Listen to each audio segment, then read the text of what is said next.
gbogbo ẹ̀yin ọmọ ọ̀dọ́ tá a jọ ń káàkiri ọ̀dọ́jọ́ ni wá ẹ má jẹ́ kí a fi àyè gba Fúlàní lórí ilẹ̀ àwọn bàbá wa ẹ má jẹ́ ká bú ọba mọ́ ẹ má jẹ́ ká bú jòyè mọ́ nígbà tá a la fẹ́ jà fún àwọn ọ̀rẹ́ wa táwa kọ́kọ́ ń bú ọba tá à ń bú jòyè èmi náà ṣe bẹ́ẹ̀ rí bọ́mọ pẹ́rẹ́ àmì padà ẹ má jẹ́ ká bú àgbààgbà kankan mọ́ ẹ má bolóṣèlú kankan ẹ̀rù kálukú ń bẹ̀rù wọn ò lè sọ̀rọ̀ ọba ò lè sọ ìjòyè lè sọ ẹ jẹ́ ká ronú ẹ má jẹ́ ká bá àwọn bàbá àjà mọ́ ẹ má jẹ́ á bú wọn mọ́ ẹ má jẹ́ á ṣe wọn ra wọn ara pẹ̀lú wọn àwọn àgbà tó bá jó lóṣèlú tá a bá fẹ́ kọ́ wọn rẹ̀ wá lọ́wọ́ á gbé wọn mọ́ra láàfin á gbé wọn mọ́ra ni à ní bú wọn mọ́ ẹ má jẹ́ á ṣèjẹ̀gbọ́n ẹ má jẹ́ á dàlúrú a lè gba ẹ̀tọ́ wa láì ṣèjẹ̀gbọ́n a lè gba ẹ̀tọ́ wa láì yìnbọn a lè gba ẹ̀tọ́ wa láì dàlúrú gbogbo protest mo ṣe ní ìlú Nàìjíríà mi ò rí ibi tí mo ti ẹnìkan lè sọ pé mo pààyàn tàbí mo jó nǹkan náà tàbí mo bà nǹkan jẹ́ mo lọ písù torí pé olówó lèmi náà tí ò bá sólówó lára ń dì mọ́ gbogbo nǹkan tọ́lọ́run fún yàn lọ́lọ́run fún mi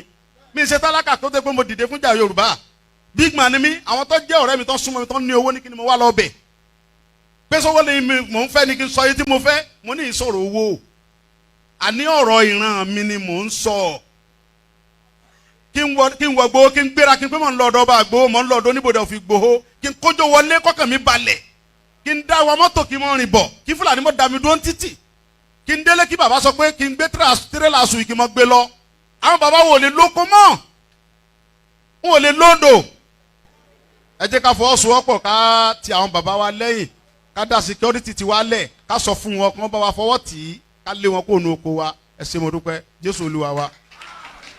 KOIKIMEDIA, we're bringing the world closer to your doorstep.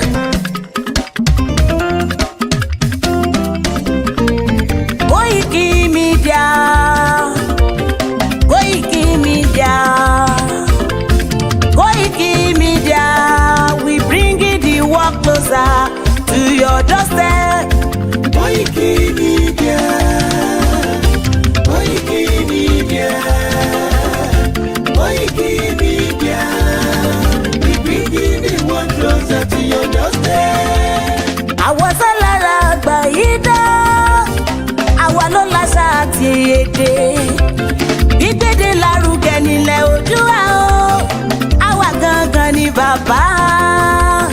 KOIKIMEDIA, KOIKIMEDIA, KOIKIMEDIA, we bringing the world closer to your doorstep. They never sabi wetin we carry for her. But they move closer before they go sabi. I said they never know wetin we carry for body. But they move closer before they go sabi. Ọ̀kín lọ lọ́jà ẹyẹ, ìníhùn ló ló lajú. Ẹyẹ tó dorí kodò bí àdán ọ̀pẹ̀jẹ̀ lẹ́nu.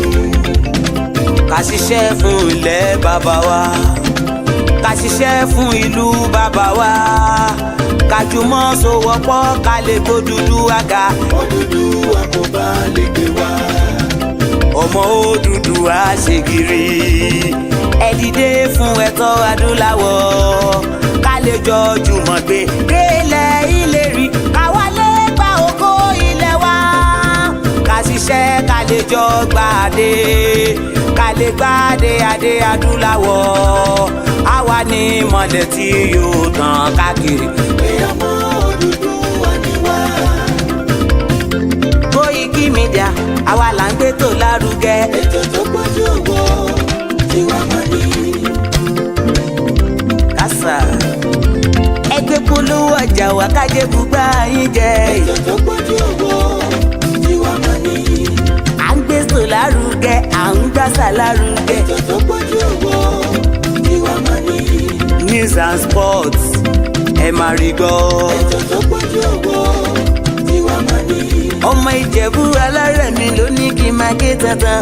KOIKIMEDIA, ọ̀rọ̀ lágbájúmọ̀ mi o, máa bá ṣẹ̀rẹ̀ lọ o. Ọmọ Yorùbá nìyẹn, ọmọ Yorùbá tata o. À ń gbádùn rẹ, ọmọ Ìjẹ̀bú Alárẹ̀mí, ṣẹ́yìn ló máa fi dìbò tẹ̀ mọ́lẹ̀ o. Ẹ̀yin lọ́mọ onígbò máa ń dé mádémádé, ẹ̀yin lọ́mọ onígbò máa wọ̀ o. Igbó máa wọ̀ gbàjòjì ò gbọ́dọ̀ wọ, àjòjì tó bá wọ bẹ̀ á tẹ̀lé ní ẹbọra. Ẹ̀yin lọ máa náwó kóyìnbó tó dé ìgbà tó yìnbó dé o owó náà dẹ́ tún pọ̀ sí o Koiki Media ṣàwa ní bàbá. Koiki Media àwọn ní bàbá. Koiki Media àwọn ní bàbá. Àdáńtọ́ àtúnpèrègèdè. Koiki Media àwọn ní bàbá. Àwa là ń gbé tò lárugẹ jẹ́ ká jọ gbọ́ o. Koiki Media àwọn ní bàbá. Àtúnjà fẹ́tọ̀ ilẹ̀ wa fẹ́tọ̀ ilẹ̀ Yorùbá. Koiki Media àwọn ní bàbá. Ọmọ Òdùwà ni wá o tọkàntọkàn. Koiki Media àwọn ní bàbá. Ikú tí ó ṣe bí lébi òsì àdìmú bàbá iyọ̀. Koiki Media àwọn ní bàbá. We bring you up closer to your doorstep. Koiki Media àwọn ní bàbá. Afẹ́fẹ́ tó ń fẹ́ o tó ń kan gé oko lára ni. Koiki Media àwọn ní bàbá. Àpèrègèdè Olódùmarè ló fún wa ṣe. Koiki Media àwọn ní bàbá. Gbogbo ayé ẹ gbọ́ àwa ní bàbá o. Koiki Media àwọn ní bàbá. Ẹ máa bọ̀ wá ẹ gbé polówó ọjà yín wá o. Koiki Media àwọn ní bàbá. Odùduwà la gbé dání òtítọ́ la gbé dání. Koiki Media àwọn ní bàbá. A kì í sọ̀dálẹ̀ a kì í sódì kẹta. Koiki Media àwọn ní bàbá. Àdúró tán a tún pèrègèdè. Koiki Media àwọn ní bàbá. Koiki Media we bring you up closer to your doorstep. Àwọn ní bàbá. Koiki Media is around. To give us latest. Is around o. Give us latest. Ladies and gentlemen, Ẹ mú kalẹ̀ sílẹ̀, ẹ tẹ́tí ẹ gbọ́ ètò tó kojú gbogbo. ladies and gentlemen, Ẹ mú kalẹ̀ sílẹ̀, ẹ tẹ́tí ẹ gbọ́ ètò tó kojú gbogbo. Koiki Media is around. To give us latest.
Wow, it is 1 year tí Tinubu ti wà ní office.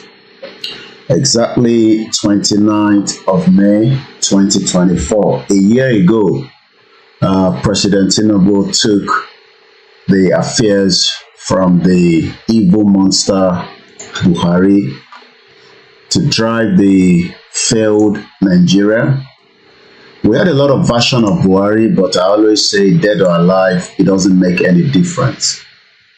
But what is now is that we now have someone that many Yoruba people are hoping that their future and their lives will make a big impact. Tinubu gbàjọba ní 29th of May 2023 with so much excitement and so much joy and fulfillment. And literally a year after, it has been roller coaster. many Yoruba people are still very much hopeful that ayé wọn máa better by the time Tinubu máa fi parí government in the next 3 years. He doesn't have any guarantee for 8 years. All he has is just the first 1 year. Mo kí gbogbo yín pé ẹ káàbọ̀ sórí ètò ti tàárọ̀ yìí. Mo rí èèyàn kan tán ní àwọn ṣì ń wo tí a ṣe ní àárọ̀ àná.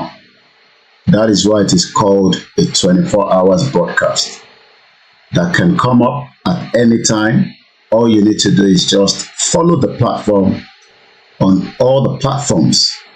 Moki Peter Pan, a subscriber, and many of you that have joined us at these early hours of the morning at the Malamfani Atitulu.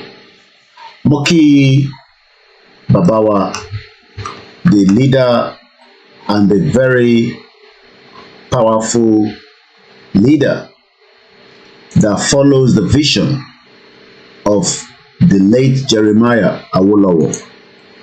And we're talking about Professor ADEBANJI AKINTOYE. I work for him, and the duty and the task he has given me is to make sure we are suffering gbogbo Yoruba, regardless of your faith in Nigeria, that the country Nigeria that you want to rely your hope on has failed everyone. And that is why Baba Akintoye gave us this to work with. It is a very powerful document, or should we say like a manifesto, that is important to tell you, Gbogbo Yoruba, both home and in the diaspora, that the Yoruba people, the Oromo Alade, we are far better off to have our own independent country away from the contraction and the shithole that the British forced on every one of the indigenous people, because we are not tribes. Amorawari, Amoibori, Amausari, Eledumare dá gbogbo èèyàn differently until the British, after a very slave trade on the continent called Africa, decided to also force a fraudulent amalgamation on all the indigenous people.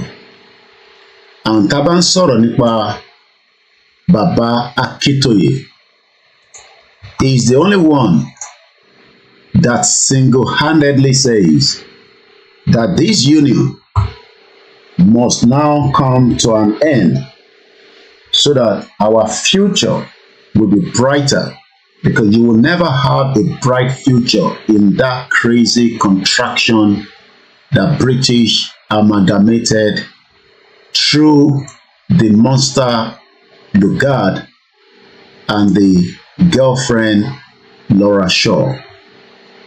And this is why we are doing what we are doing at the early hours of this morning. But Baba Akintoye, for us to achieve this without violence, Emma dìde lóru bẹ́ni tó ń lọ ṣe exam. Emma dìde ní gbogbo wákàtí tí ẹ bá ní láti fi create ọ̀rọ̀ fún gbogbo ọmọ Yorùbá, both at home and in the diaspora, to give them a concrete reasons, because many people do not believe, or believe, why we should leave this contraction tí àwọn méjèèjì tí wọ́n create, both Lugard and the girlfriend Laura Shaw, through the British, because British ni wọ́n ṣiṣẹ́ fún, bẹ́ẹ̀ mi náà ṣe ṣiṣẹ́ fún Baba Akintoye. And we must work hard láti lè achieve aims and objectives, because fẹ́ ìtàjẹ̀ sílẹ̀. But one thing is, we were going to make sure that the faith that you have in Nigeria would decline, because Nigeria itself have failed every single indigenous people, regardless of whether you are Yoruba, Hausa, or the rest of the ethnic indigenous people. And again, we are not tribes. Moki sister mi, Ifa Beneleke, Wasiu, Waris Chinadu, my brother, Idowolabi, Mr. Dileye, Taiwo, Olapade Adeniyi, good morning. Ogundare Kunle was the first person to say good morning. And shout out to many of you on all the other platforms. Moki, brother mi Fadipe Ibeku Moses. Abadaruko yin is just to let you know that Anri yin, and we love you, we appreciate you. Moki ẹni gbogbo ìlú Ifọ̀, Ọlánìpẹ̀kun, wealthy plenty, Ọbẹ̀lẹ́dùmarè Abáńbẹ́dúró, àwa pẹ̀lú ẹ̀. In Ifọ̀ local government, àwọn ni wọ́n kọ́kọ́ bẹ̀rẹ̀ door-to-door campaign awareness of the Yoruba nation, and we expect everybody not to be tired. Iṣẹ́ tèmi ṣe ó máa yàtọ̀ sí iṣẹ́ tí wọ́n fi ṣe. Muriembe Ayomikun Damiju, we are on a full broadcast, and when I say full broadcast, you know what that means. I am using a full broadcast where I can tell you we are streaming on 2 Instagram, 5 or thereabout 6 Facebook account, 2 YouTube channel, KOIKIMEDIA and the WD76, the backup. We are live on the Mix LR. We are also live on the Twitter space. We are live on Twitter. That means it's a full broadcast because today is the 29th, which is 1 year office of the failed government of Tinubu. Ganyolo Yede, good morning. Mone mini last man standing. Ayodele Owolade, good morning. Tebatin soon. Enyamafi notification G, because this is not the time to be having 8 hours sleep. Lenkonsi Mokia to be Milomo, Mukian family. This is the time to stand firm and demand our rights with a non-violent movement that we have embarked. Lugard worked for the British to create Nigeria, but Nigeria was already in the process before Lugard came to power. And Akintoye has now told us to go out there and give you all the reasons why these fraudulent 419 expired amalgamation must come to an end. Whether you are in belief that Nigeria will not break up, it will, because the writings are already all over the shithole country. You will not have a country that will not kill you due to the influx of the jihadis, terrorists, Boko Haram, ISIS, and all the mujahideen that has been now forced into your territory. If you remain as Nigeria, the northerners will not allow you to stop migration, as the UK is now stopping the migration of many criminals and pedophiles that are coming into this country. Mokibabami soon Odu, a very good man that looks after us and as many of you. I always say, and I'm never shy to say it, if you want a good journalism, if you want an independent media to work hard for you to speak on your behalf, not the fraudulent British biased corporation known as the BBC, or all these crazy media in Nigeria that will continue to tell you that self-determination is a crime, like Abati, where our father hit him hard. You will support media. It is not compulsory. It is just that it is worth it to put your money where you can say that ìjọ tí Koiki náà bá ti deviate, I will stop investing in that media. Gbogbo wa là ń invest nínú kankan. I am creating my time. I don't have a problem with that. I have the strength. I eat. I make sure I go to bed early so that when I know I'm waking up, I am waking up like somebody that wants to go and resume a job like you. I am an independent, and it will remain so. So we hope that many of you would continue to make sure that this platform has money to operate. This platform has money to challenge those that are saying that Yoruba cannot become an independent country. That this platform will serve you towards all the way through. The platform we will stand firm with the self-determination all the way through. Don't ask me when. I listened to at least 2 different prophecies yesterday. Whether you believe in prophecy or not is not the issue. But the indices, the indication that Nigeria will collapse is already in our faces. But you can live in denial and say it is not going to happen. It is coming. Don't be deceived. Yoruba is a country. But we will work hard that Spain, Norway, France would also recognize us as at today, Palestinian has now officially been recognized by these 3 powerful European countries. So support this media. Financially, there is a lot that is in the brain, just like BBC no program Tico making sense, but we are paying for the TV license and you cannot control it. But you can still control this one by saying, Koiki, yes, part of the money will be used to fund this media. I am not one of your bloggers. I am not a vlog. I pay tax with this company in the UK. It has been registered more far before we started Yoruba Nation. But without funding, there is a limit to what I can do.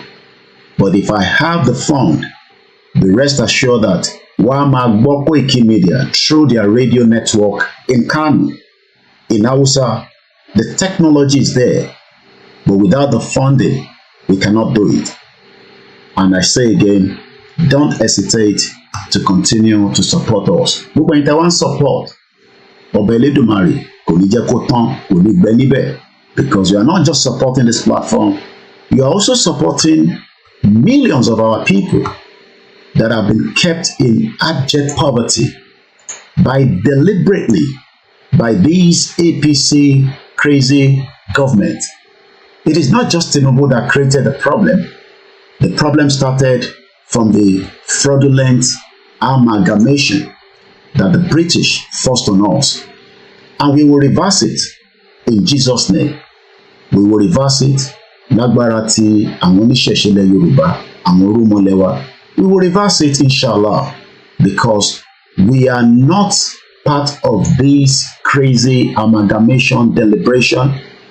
We are now a generation that is asking the British Parliament, the British government, the king and the royal family to review this amalgamation so that peace will go back into all our territories, so that we can have a better future against the one that we are presently encountering.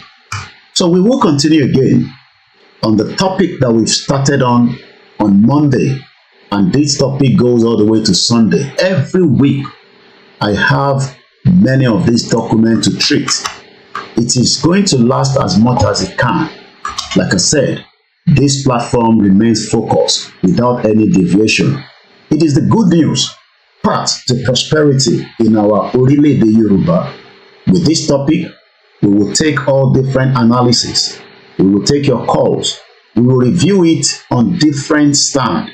Last week, we started with we are a nation with a proud root and a proud history. Today, we are treating in independent Nigeria, we have suffered serious decline and agony. We have 35 of these different content. Tí Baba Akintoye tí ó ṣe wàhálà tó jókòó tó draft tó ní ká máa fi ṣe oríṣiríṣi analysis fún yín. I have been told as much as possible not to curse you, because many of you are probably just naive or probably scared. That is the reason why you come on this platform and try to attack it. But I will come for you if you come for me, because I am not the one that created this crazy, romantic country called Nigeria. The British created it through this fraudulent amalgamation. My job is to remind you that whatever your take is, even Tinubu himself, with evidence, kò dẹ̀ lè jáde kó wá fi ògùn búra pé òun ever sọ pé I don't believe in one Nigeria. But today, he is taking the affairs of a country that has failed. It doesn't matter how many of these young man, old man in their bow tie telling you that Nigeria can be restructured. We don't want a restructured Nigeria. There is no super chat on the KOIKIMEDIA Baba Misunudu. I've always said it that Lai Mohammed wanted the YouTube to take down KOIKIMEDIA completely.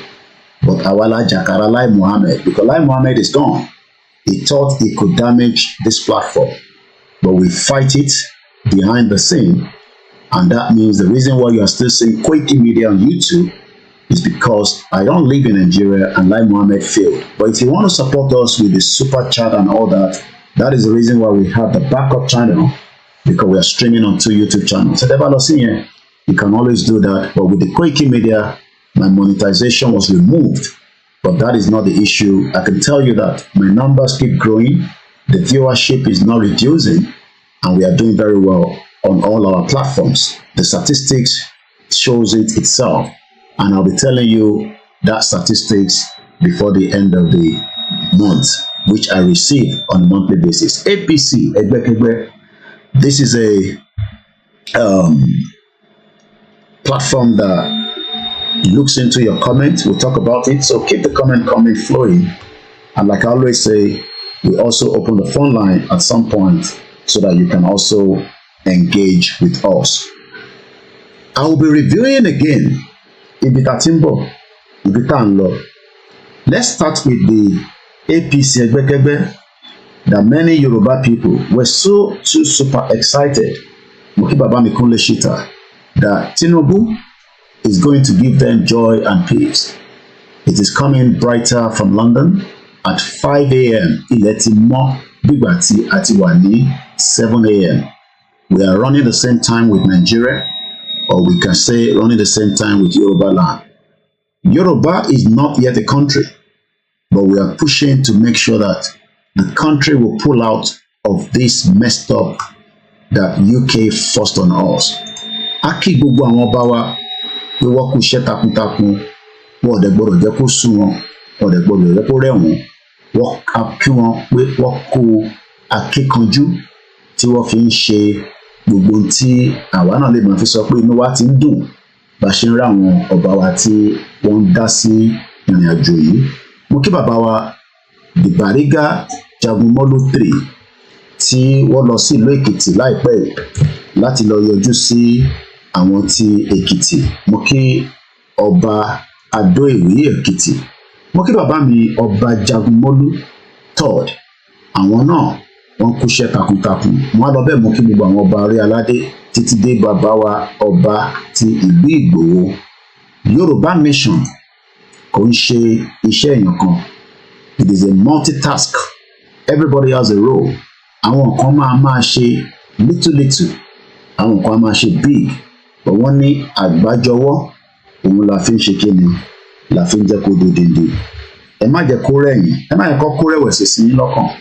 Ẹ má jẹ́ káwọn olóṣèlú olè tí wọ́n ń ṣiṣẹ́ against wa kó sọ fún yín pé gbogbo ariwo tó ń pa ariwo ọjà ni.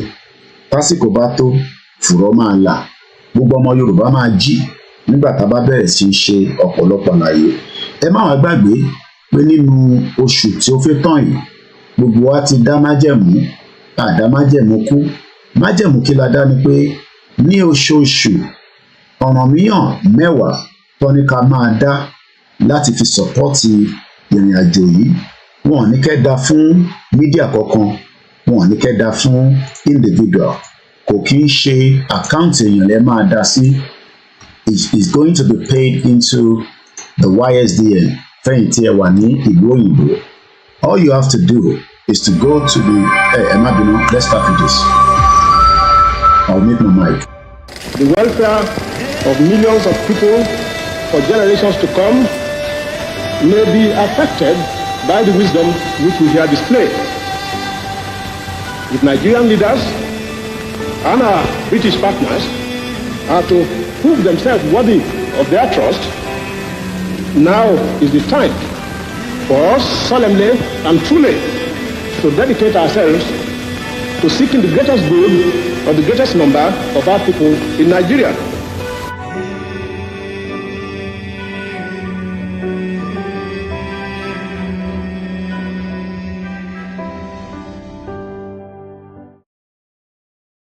Call on to Baba from Moke, the late Jeremiah Awolowo, the man that saw the vision. Moke, Jamo 419, my brother. And I say shout out to all our listeners. And fear Nibalo on the Instagram and say good morning. To donate to the Onomio 10, it's a straightforward for those of you in the diaspora because your card details can be used. But those in Nigeria are complaining that they can't use their card details because Nigeria doesn't have enough to support it. In Tonfani, most of you, your bank cannot supply that service because any payment you make through your bank card, your country should be able to support it. But since Nigeria is a country, it is not worth even calling any union. What any club or student association because it cannot look after you, not able to talk about your family.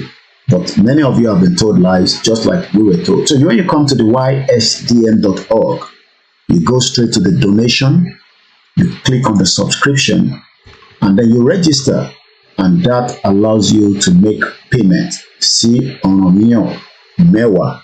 Anyone in Nigeria, all you need to do is to reach out to medias and you'll be given the Naira account. It is only 10 Naira. In your account, but jáde kó sọ pé òun ò ní 10 Naira láti dá sínú ìrìnàjò yìí. Èmi náà bí ṣe sọ, I will try and do mine today. I keep saying I will do it, but my fulfill mission here to sort it out today because àníyàn ni gbogbo ẹ̀. Kọlọ̀ngbà nìyẹn wà. Bẹ́ẹ̀ ni ìyàwó Ìfágbémilékè ni the late Pa Awolowo, a very legend that is different from the rest. Yàtọ̀ sí bàbá Akintoye àtàwọn bàbá kọ̀ọ̀kan tó dúró ti ìran Yorùbá pé our dreams and the vision will happen. Some of you dem máa sọ pé Yoruba nation is not going to happen. Well, you will probably be the dead one. Ó máa ṣẹlẹ̀ níṣojú ayé tèmi. I am only going to be 40-something by Friday, the end of this month, which is going to be a very good day. It will be a day of excitement like anybody's birthday. Owó àti àdúrà la fẹ́. Ẹ má fi ẹjọ́ wá fi rò fún mi níjọ́ Friday. Níjọ́ Friday, ẹ fún wa ní owó, ẹ dẹ̀ fàdúrà ràn wá lọ́wọ́. So if you're one of those tó ń sọ pé mo kẹ́ kẹ́kẹ́ of course, Mr. Bamidele and the rest of you on the Instagram. Mo kẹ́ lẹ́ẹ̀kan sí Jamo 419 my brother. Ọba Elédùmarè wà pẹ̀lú gbogbo wa bí wá ṣe ń hustle lọ́tùlọ́sẹ̀. It's 5 minutes past 5. It's quite early in the hours of the morning. And my voice has to be a little bit reduced because my family is still sleeping upstairs. We are dedicated for this job. We have no regret doing it. It might not work as much as I want because it has slowed down because of the interference of that Mumi Water woman. But Ọlọ́run Elédùmarè ó ti bá wa ṣẹ́gun ẹ̀, ó ti sá kúrò, òun fúnra rẹ̀ gan-an ó wà on the run. And nemesis will catch up on her. Àfi tó bá jẹ́ pé irọ́ làwa ń gbé kalẹ̀ láti sọ fún ọmọ Yorùbá pé a fẹ́ kúrò nínú Nigeria. There's always a lot to talk about when you look at Nigeria itself. Ṣé crime tó ń ṣẹlẹ̀ lójoojúmọ́? Tẹ́ bá ń follow news channel wa on a daily basis, you will see the amount of atrocities that you will ask yourself, why is it like this? It is a deliberate act. And it is the reason why we need to push and push and push. Let me tell you what I had last night. While I was in my kitchen doing my broadcast, I showed you two different things. Mo fi dodo wọ̀nyí, mo fi dùndún wọ̀nyí, àbíṣu. but in tí mo fi wọ̀nyí ni ẹja tíyàwó mi ti ṣe sílẹ̀ kó tó lọ síbi iṣẹ́ tó ti prep ìgbà tó dé ẹ̀rí pé mi náà fọbọ́ nínú kitchen because kò gbọ́dọ̀ tún délé tí mo mọ̀ pé ń bọ̀ wá dáná àwọn ọmọ mi wà nílé lóòótọ́ but I help them because they are children. You have to help them and balance the situation. Mo lè ní káwọn ọmọ mi lọ fọbọ́ wọn ní kọ́ sí mi lẹ́nu. Ṣé ẹ bá rí mi tí mò ń fọbọ́? It's just to balance the situation in the house because ìlú òyìnbó ni bíbá. Mo mọ̀ pé ní Nàìjíríà gbogbo ilẹ̀ máa ń ṣe big man ẹ ti gbọ́ mọ̀ ọ̀dọ̀ sílé. You don't even help your wife láti bá wọn fọbọ́ àti ṣe some little things in the house. Torí pé o fi pé wọ́n ní baálé ilé. Tó bá jẹ́ pé o ṣẹ̀ wá sí abroad tó ń gbé ní UK mo bẹ̀ yín ìbí báyọ̀ ń ṣe Nàìjíríà for you to have a peaceful home for you to have your relationship to remain powerful and strong do not bring that your nonsense jagbajantis tẹ́ ń gbé wá láti Nàìjíríà. Ọmọ kan ní last week mo sọ fún yín nílùú iná ni mo ní sọ outside London wọ́n pè mí ni ìyá ẹ̀ fi ọmọ yẹn sílẹ̀ sínú ilé ó náà sáré lọ ṣiṣẹ́ lára àwọn tó ṣẹ̀ ń dé náà ní student mo bẹ̀ yín ẹ má fi ọmọ sínú ilé nìkan. Ọmọ yẹn múra tán ó gbéra ó lọ sí school ọmọ tí kò jẹ́ kó dá lọ sí school kò tún wá lọ sí school débi pé akọ blend pẹ̀lú àwọn ọ̀rẹ́ ẹ̀ ó lọ sí school 1 hour ahead. Ọ̀rọ̀ tí mò ń sọ yìí ó ti involve social media. Many of the students that have arrived into this country today, they are struggling because of the exchange rate. It is not your fault. You don't have to blame yourself. It is because Nigeria failed every one of us. If you are coming in here and you are struggling, àwa náà ti struggle, adẹ̀ṣin struggle. Mo kí bàbá mi Adégoroyè Ọ̀pẹyẹmí Àdìsá, mo kí yẹn káàbọ̀ sórí ètò wa. Àwa náà ti gbìyànjú, mo kí bàbá mi Gbógi 1881. Mo kí testimony Ògúntọ̀nà, good morning. Àwa náà ti ṣe ìgbìyànjú kí a tó lè settle down and we are still working on. Mo kẹ́ tó gbá wa lórí Mixlr. So dòdò tí mo jẹ lálẹ́ àná àti dùndú pẹ̀lú ọbẹ̀ ata àti ẹja. Mo wá ń béèrè lọ́wọ́ gbogbo ọmọ Nàìjíríà lénìí. Mo ti jí sára láti bí 1 hour but I don't rush to come out of the bed. I take my time, then I come out, I brush my teeth, then I dressed up, I set up. It takes about 20 minutes to prepare this broadcast. If I am using a laptop, ìyẹn ló máa ń ṣe èròjù fún yàn nígbà mi, but with a mobile phone you can go live straight. Ẹja àti dòdò àti dùndú tẹ̀ ń wò yìí is meant to be one of the basic food just like many of you in Nigeria. But the Nigeria today, ìbéèrè tí mo béèrè at 3:22 a.m. ní èdè 29 tó pé ọdún kan tí Tinubu ti wà lórí oyè. If you are still one of those that eat this regularly in Nigeria, thank your almighty creator, whether Jesus ló ń sìn, whether Ànábì ni, whether àwa oníṣẹ̀ṣe. I don't have any problem with whatever your faith is. But what I am asking is, Nigerians are now eating well, good security and welfare since President Tinubu came to power 1 year ago. Tinubu told us Nigeria is no longer bleeding. What do you say to this APC government of President Tinubu after 1 year in office? Ẹ̀yin náà bá ń fi sínú comment section. Kí ni èròǹgbà yín? Kí lẹ rò síjọba Tinubu yìí lẹ́yìn ọdún kan tó ti wà nínú ìjọba àlífà tó ń ṣe lọ́wọ́lọ́wọ́? Tinubu ló ní orí òun kún pé ká bá òun fa. Ó jáde, ó lo platform Yorùbá Nation, ó fi ṣe advantage pẹ̀lú àwọn northerners pé àwọn ọmọ tó ń pariwo Yorùbá Nation yìí tẹ́ ẹ̀ bá jẹ́ ń débẹ̀ èmi ló kàn. Màá sọ fún bàbá Akíntóyè kó lọ declare àti gbowó. Àwọn northerners lè mọ̀ pé àwọn sì fi máa jẹ mùdùmúdùn torí olè ni wọ́n gẹ́gẹ́ bí àwọn Yorùbá àtàwọn ìyà tó kù náà. Tinubu bá take advantage yẹn lọ́ba ló dá àwọn á fún ẹ ní ticket but àá gbé ọ̀pọ̀lọpọ̀ ọmọ Yorùbá tó máa attack ẹ, and that was why Ọ̀ṣínbàjò was also put out to contest against Tinubu and the rest. But we know how the politicians work. Ìkò ilé nǹkan sí ni pé are you in your own house? Máa ka dùndú tó wà níbẹ̀, máa farabalẹ̀ ka dòdò tó wà níbẹ̀, kódà mò ń jẹ tèmi tán ó sì wà nínú kitchen. later on láàárọ̀ ẹ̀ tí bá fi pé ohun mi jẹ I will eat it again. My question to you is your household eating at least something similar to this without breaking the bank, without crying for help? Aboma kọ́kọ́ wá sórí social media kò tó lè rí nǹkan báyìí jẹ. Think about it, and this is the reason why Baba Akintoye ní kí sọ fún yín pé Nigeria has taken us backwards. I have shown you, but I can show you properly since I am using the software. Ẹnu ni mo ti fi ń sọ láti ijọ́ mẹ́ta tí mo ti dárúkọ ẹ̀.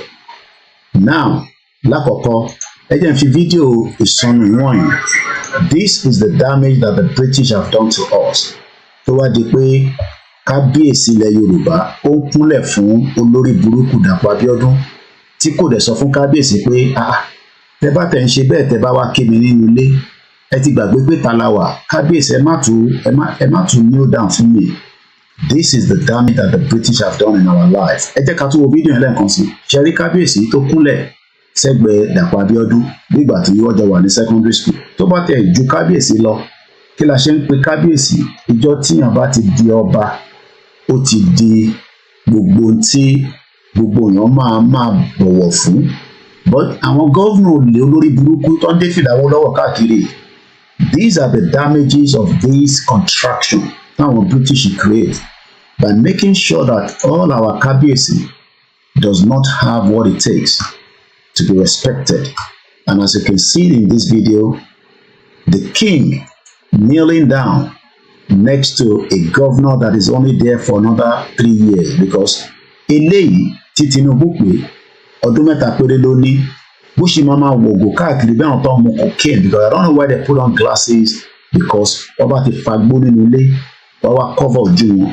These are all criminals because a rántí pé ìkan náà àwọn olè tó ń bá ṣiṣẹ́ wọ́n ti arrest boy náà ó máa ń ṣe tax fraud àbí benefit fraud l'America. I don't know his name but ó wà l'America tó ti mú nísìn. It was one of the essay to the governor. Ibi tí a ṣe ń sọ fẹ́yìn ọmọ Yorùbá pé ẹ jẹ́ ká padà síbi tó rí sùn wá wà. All these are part of the damage that the British created, which we have suffered in this abominable independent Nigeria. And these are the reasons why we are crying on a daily basis. We are fẹ́ kúrò nínú Nigeria pé a fẹ́ ṣe nǹkan a fẹ́ anything to do with Nigeria again. Ìwọ lè sọ pé kò kùn ẹ̀, but think about it. Ṣó dáa kí níta gbangba tí kò ń ṣe nínú private building wọn tí ọba ilẹ̀ Yorùbá tó wá ń dọ̀bálẹ̀ bìkọ́ afẹ́lẹ́ ní ilé ń dọ̀bálẹ̀ nísìnyí fún Dàpọ̀ Abíọ́dún. Ṣé King Charles tó lè rí bẹ́ẹ̀ nílùú yìí? Lérè Ọláyínká sọ pé kábíyèsí orí adé ọ̀run ilékè kneeling to talk to the Imperial Majesty. Ta ló fi Dàpọ̀ Abíọ́dún ṣe Imperial Majesty? Prince Dàpọ̀ Abíọ́dún, the governor Eléyìí of Ogun State. The shame is not on Oba, it is on the governor who himself is a prince. Ta ló fi jẹ́ prince? They are all criminals. Abẹ́rẹ́ tí kábíyèsí kúnlẹ̀ sẹ́gbẹ̀ẹ́ Eléyìí àwọn olórí burúkú àbáyé jẹ́ governor tí ọba Elédùmarè tó máa ṣèdájọ́ lé gbogbo yín lórí fún gbogbo iṣẹ́ ibi tẹ́ ń ṣe. 70% of àwọn ọmọ àlè ọba kò bá yí gbé Yorùbá yẹn pọ̀ jù díẹ̀ fún mi ẹ má bínú ẹ̀rọ pé Yorùbá tèmi ìgẹ́ta sí bẹ́ẹ̀ ni but mo ṣáà ti gẹ́tì mẹ́sẹ̀gì ní àwọn ọ̀rẹ́ ti gẹ́tẹ̀. Now mo fẹ́ sọ fún yín tí ẹ̀ ń jẹ́ student ní ìlú òyìnbó tẹ́ wá tẹ jápa kò kí n ṣe fault yín. Lákọ̀ọ́kọ́ ẹ jẹ́ ń sọ fún yín ẹ̀yin tẹ́ máa argue pé Nàìjíríà máa da, èmi ò sọ pé Nàìjíríà ò ní da o torí tí bá sọ yẹn nísìnyí èmi lè máa forí ẹ̀ fàgbọ̀n. But look at this data tí mo pick from the internet yesterday. If you follow me on Twitter tá à ń pè ní X, you will not miss out a lot. Look at this data. I know pé kò show dáadáa because of this àwọn nǹkan tó ń show lókè. Let me see if I can. Okay, torí bó ṣe rí kò fún mi ní. Alright, let's do something. I think I can bring it into ẹgbẹ́ káṣíráì. Máa lò because mo like data yẹn. Poverty in the 419 country ni màá fi save it. So let me save it on my laptop. Túbọ̀ support wa. We need a lot of your help. Àwọn ọmọ tó ń bá mi ṣiṣẹ́ bí ìgbà tó yẹ pé àríṣẹ́ fún wọn 25 of them, but a lè máa ní kọ́ lọ́ máa ṣe lé tá a bá ní owó tá a máa fi run it. So I will bring it into the screen properly. But while you are still looking at it there, I'm just going to call it poverty level 419 country. Many of you don't blame yourself for the problem in Nigeria. It is the foundation the British create. British mọ̀ pé ẹ̀yà wa ẹ̀yà tó ní future fún wọn ni, but wọ́n lọ kó wa pẹ̀lú àwọn ẹ̀yà tó kù. A kì í ṣe Igbo ní agenda, Hausa l'agenda, Yoruba l'agenda. That is the reason why we are all different. But nígbà tó dẹ̀ ti kó gbogbo àpapọ̀ yìí, that is why we are having so much difficulties. Àwọn kan ní leadership problem ni. Tábá dá dúró, a mọ̀ pé láàrin ara wa a máa dé pẹ̀lú ara wa. Kò sẹ́ni tó máa lo federal might láti fi oppress wa. Gbogbo àgbáyé ló máa ń béèrè ẹ̀tọ́ wọn. It doesn't matter. Ìlú ìbò ṣe wà, election bọ̀ nísìn.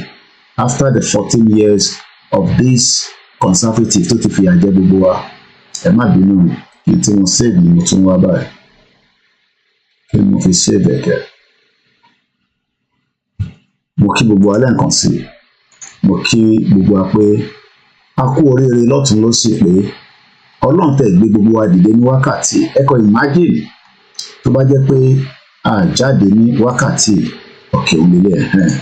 So now I'm going to adjust it so that I will fit into the screen, because a man like can show any evidence. Mo kí brother mi àbí chíyá mi ní ṣọ́bìnrin mi yẹ rí sí aṣèrò yẹ obìnrin mi orúkọ mi ló ń jẹ́ rí sí. Ẹ káàbọ̀ mọ́ mi. Mo kí gbogbo ẹ̀yin tẹ́ wà láìlọ Amẹ́ríkà. Mo mọ̀ pé ẹ̀yin náà ti ń lọ sí ọwọ́ òru lọ́dọ̀ yín lọ́hùn, ilẹ̀ tí mo lọ́dọ̀ ti wà different time zone. Mo kí ẹ̀ta wà ní China, Australia, Hong Kong. Ẹ̀yin náà wo data yìí tí mo gbé wá síwájú àwòrán wa. Nigeria is cornering the market in extreme poverty, even as the population living on less than $1.90, kò pé $2.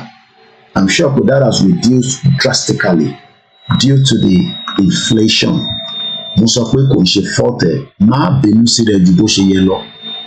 Ìwọ kọ́ ni problem.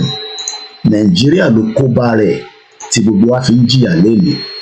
Even as the population living, gbogbo ọmọ Nàìjíríà wọ́n ní you are living on less than $2. Ilẹ̀ tí mọ́ ọgbẹ́ nǹkan ṣí. Ọtí mi kí a lè get to proper light kò wọlé.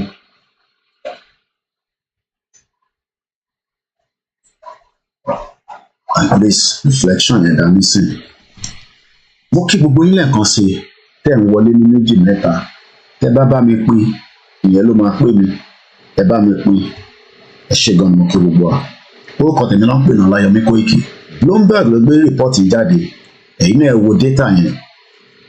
Even as the population of Nigeria are living on $1.90 or $2.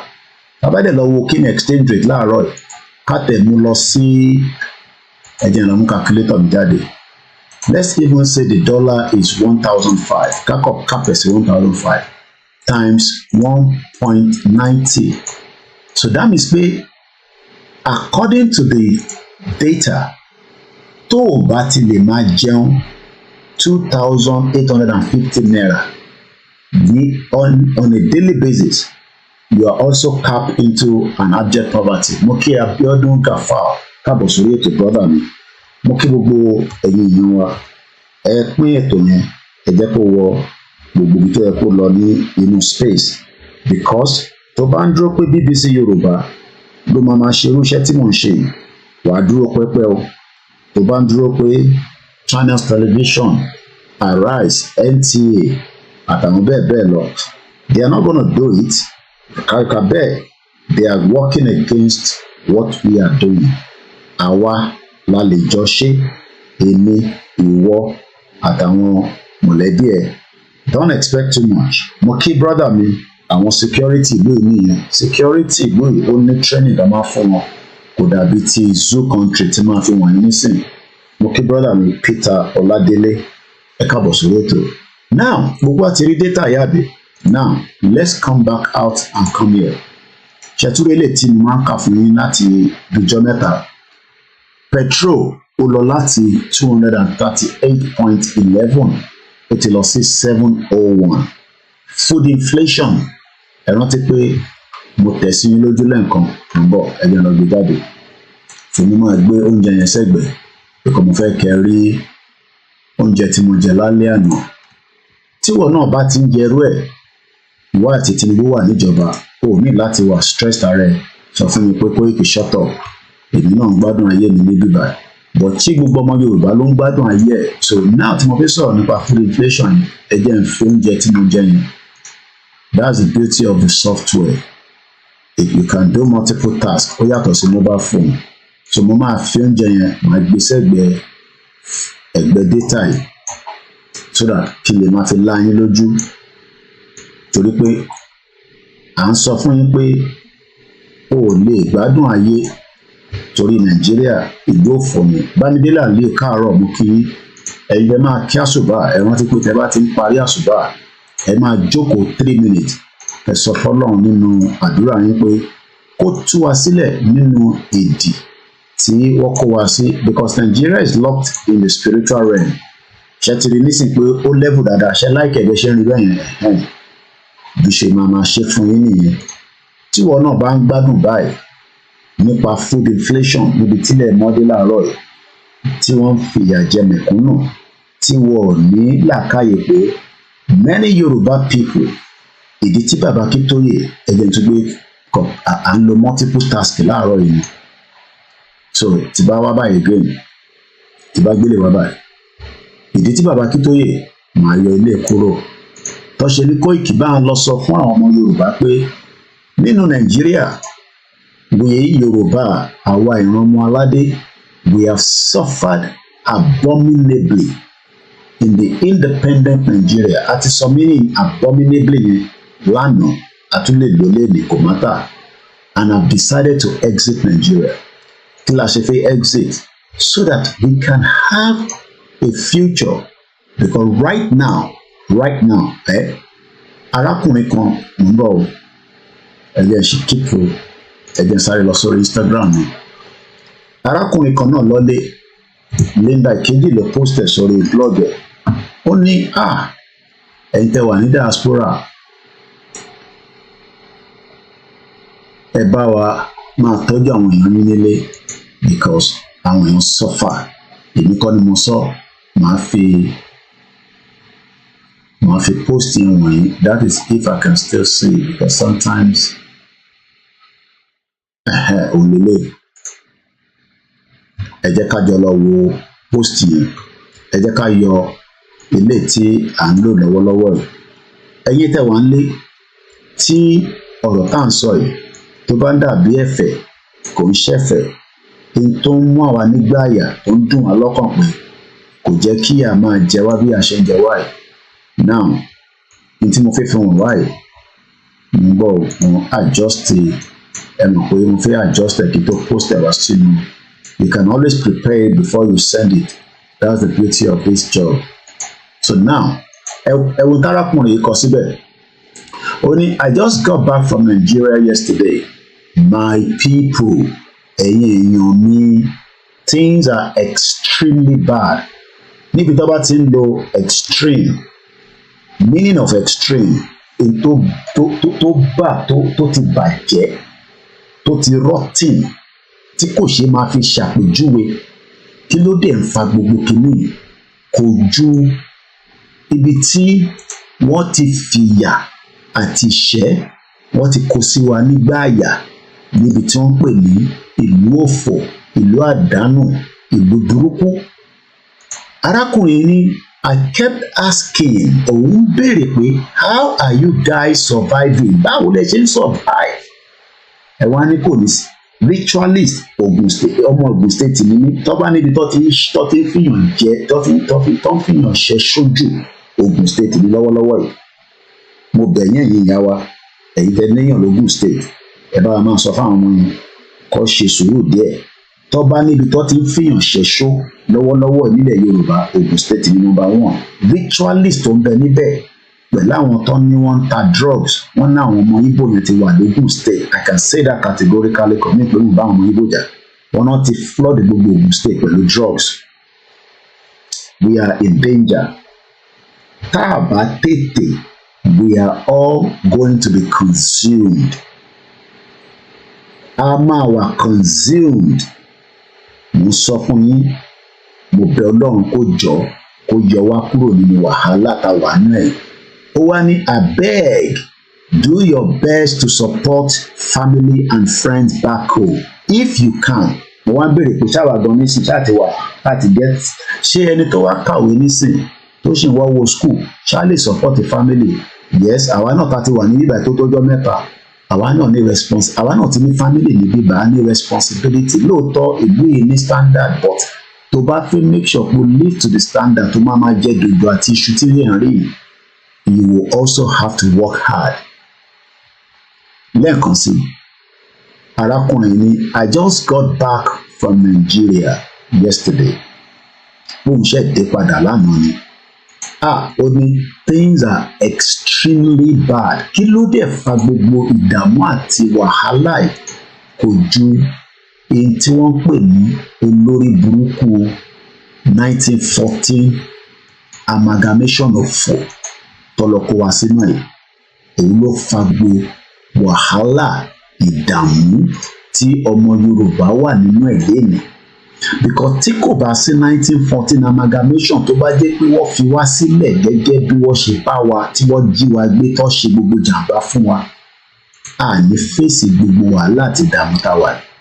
Tinubu sọ pé èmi ló kàn àbájiyàn ó ti kàn Ọlọ́run ti fún ṣe gbogbo àdúrà tó ṣe fún gbogbo ètùtù tó ṣe fún torí kò lè náà wọn ò ṣe ètùtù bí church ṣe gbàdúrà fún ni mọ́ṣáláṣí náà gbowó lọ́wọ́ ẹ̀ bọ́ọ̀ gbowó lọ́wọ́ àwọn kan máa bá ṣe àmọ́ èèyàn mélòó náà ọmọ Yorùbá ló ti ṣaláìsí lára àwọn 7,000 lẹ́yìn ìgbà tí Tinubu dórí oyè ẹ máa bá ń fi sínú comment section ó pé ọdún kan tó ti dórí oyè lénìí ẹ má sọ pé òun kọ́ ló bàjẹ́ APC ẹgbẹ́kẹ́gbẹ́ tí Tinubu lọ gbé wá ó wà lára àwọn tó bà Nàìjíríà jẹ́ torí òun lórí rẹ̀ tó fi lọ gbé Nàìjíríà wá tó gbé Buhari olórí burúkú Buhari olè Buhari 419 tó ní àwọn màálù òun ó sàn ju ẹ̀yin ọmọ Nàìjíríà lọ ó ní màálù tóun sìn ó wà far better ju ọmọ Nàìjíríà lọ ó lè sọ pé rọ́ọ̀nì mọ́ pa torí mo mọ̀ pé nígbà míta bá ń sọ̀rọ̀ báyìí ẹ̀yin máa ń fẹ́ defend wọn ni ó ń ṣe gbogbo yín o but ẹ̀ máa fẹ́ defend tí kò jẹ́ kẹ́ defend evidence ẹ̀ òun lélẹ̀. I congratulate fellow Nigerians who have realized their power, that their votes count.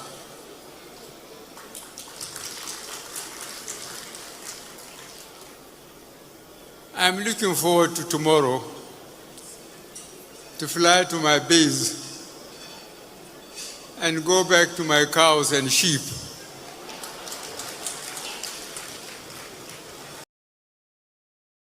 ṣé ń gbọ́ lórí burúkú president ó ní I am looking forward ẹ káwọ sórí ètò bàbá mi Adésanwó Balógun wọ́n kí ẹlẹ́ǹkan sí Abíọ́dún Gafar ẹ bá wa máa comment ẹ bá wa pín ètò yẹn kẹ́ńtẹ́ wàrà fẹ́ darapọ̀ mọ́ wa ó ní I am looking forward to my cow Buhari oríṣiríṣi la rí kó tó kúrò lórí oyè oríṣiríṣi designer Buhari la rí bá ṣe rí Buhari eléyìí àrí Buhari eléyìí àrí Buhari eléyìí àwọn Biafra Nnamdi Kanu ló ti kú àwọn ọ̀rẹ́ evidence wọn náà sin sí Saudi Arabia èmi ọ̀rẹ́ evidence yẹn but màá ní ìgbà tó tẹ̀ ní kí láǹfààní olórí burúkú ẹ̀ torí òun ló lọ kọ́ àwọn jihadis mo kí bàbá mi kún lé sí tẹ káàbọ̀ lẹ́ẹ̀kan sí òun ló lọ kọ́ àwọn jihadis wa ìyá mi Fagbemilékè ní bẹ́ẹ̀ ni Koiki Yoruba are already in danger but our people don't really want to wake up from the deep sleep.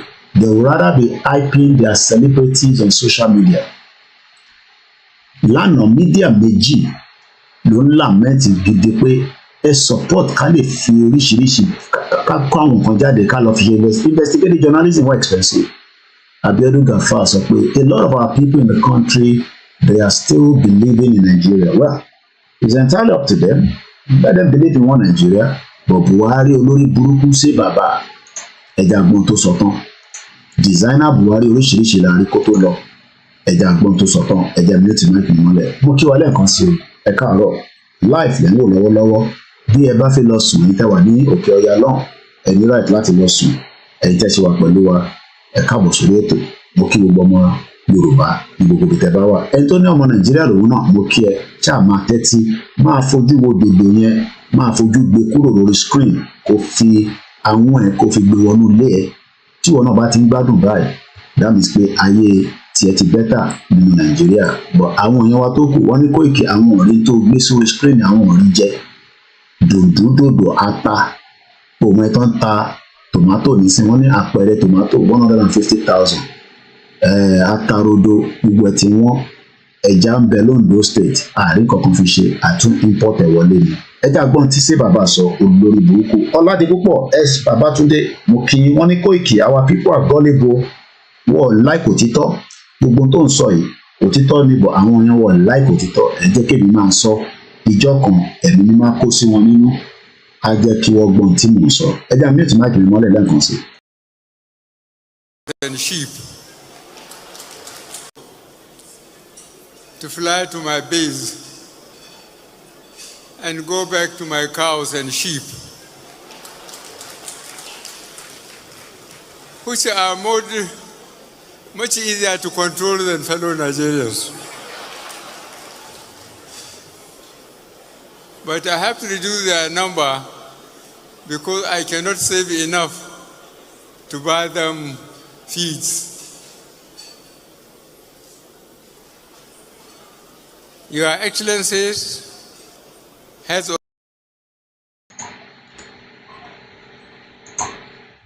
ẹ ti gbọ́n tí olórí burúkú Buhari tó kó gbogbo àwọn jagunjalè gbogbo àwọn terrorist tó ń bẹ lágbàáyé ó kó wọn wọlé ó ní kó wá ṣe jàǹbá fún ìran Yorùbá ẹ wá rí i pé these reasons alone àjọṣepọ̀ àwa àti Nàìjíríà ó ti mẹ́hẹ̀ẹ́ kò jẹ́ ká ní kankan ṣe pẹ̀lú Nàìjíríà mọ́ àwọn olóṣèlú olè màá tún fi kan wọ̀nyí nísìnyí ẹ jẹ́ ká tún gbélé wọlé báyìí ká prepare the next video tí mo fẹ́ fi wọ̀nyí àti rí ìtarákùnrin yìí sọ ẹ tún wá wo tí ìkànnì àwọn olè politician yín nǹkan máa ń ṣe náà nìyẹn àwọn kan ní owó tiẹ̀ ló ná náà kò náwó tiẹ̀ nígbà tó ti jẹ sínétọ̀ ló ti fi yín pawó èyí tí kò yẹ yín nìyẹn Ọlọ́run ẹ̀rí jẹ́ kó yé yín another senator yín tí òun náà jẹ́ criminal bíi ti yín tẹ́yìn náà fi dàbí ẹ̀ jẹ́rí.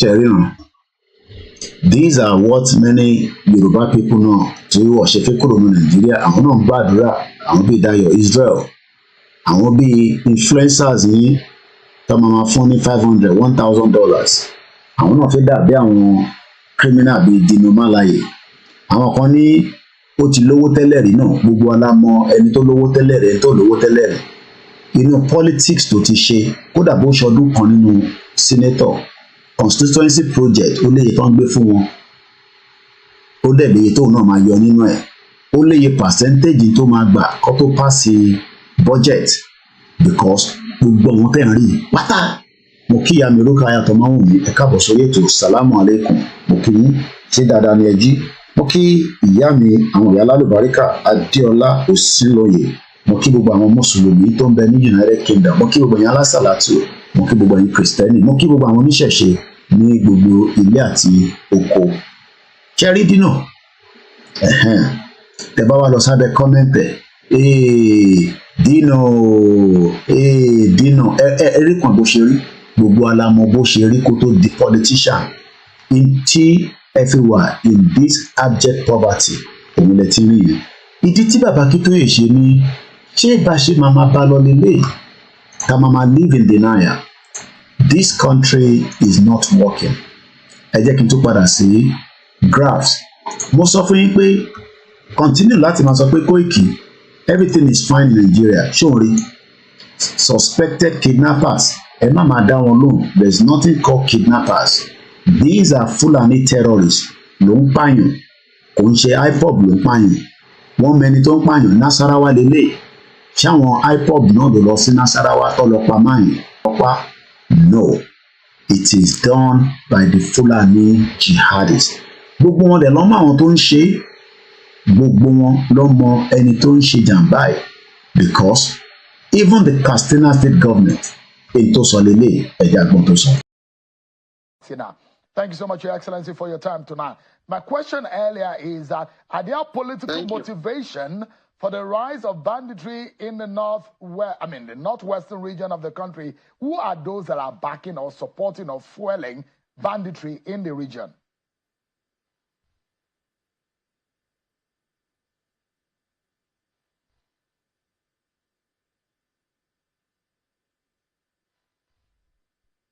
Your Excellency, can you hear me? Yes, please, can you repeat yourself? All right, so I'm saying, my question is, who are there those who are backing and politically motivating banditry in the northwestern region?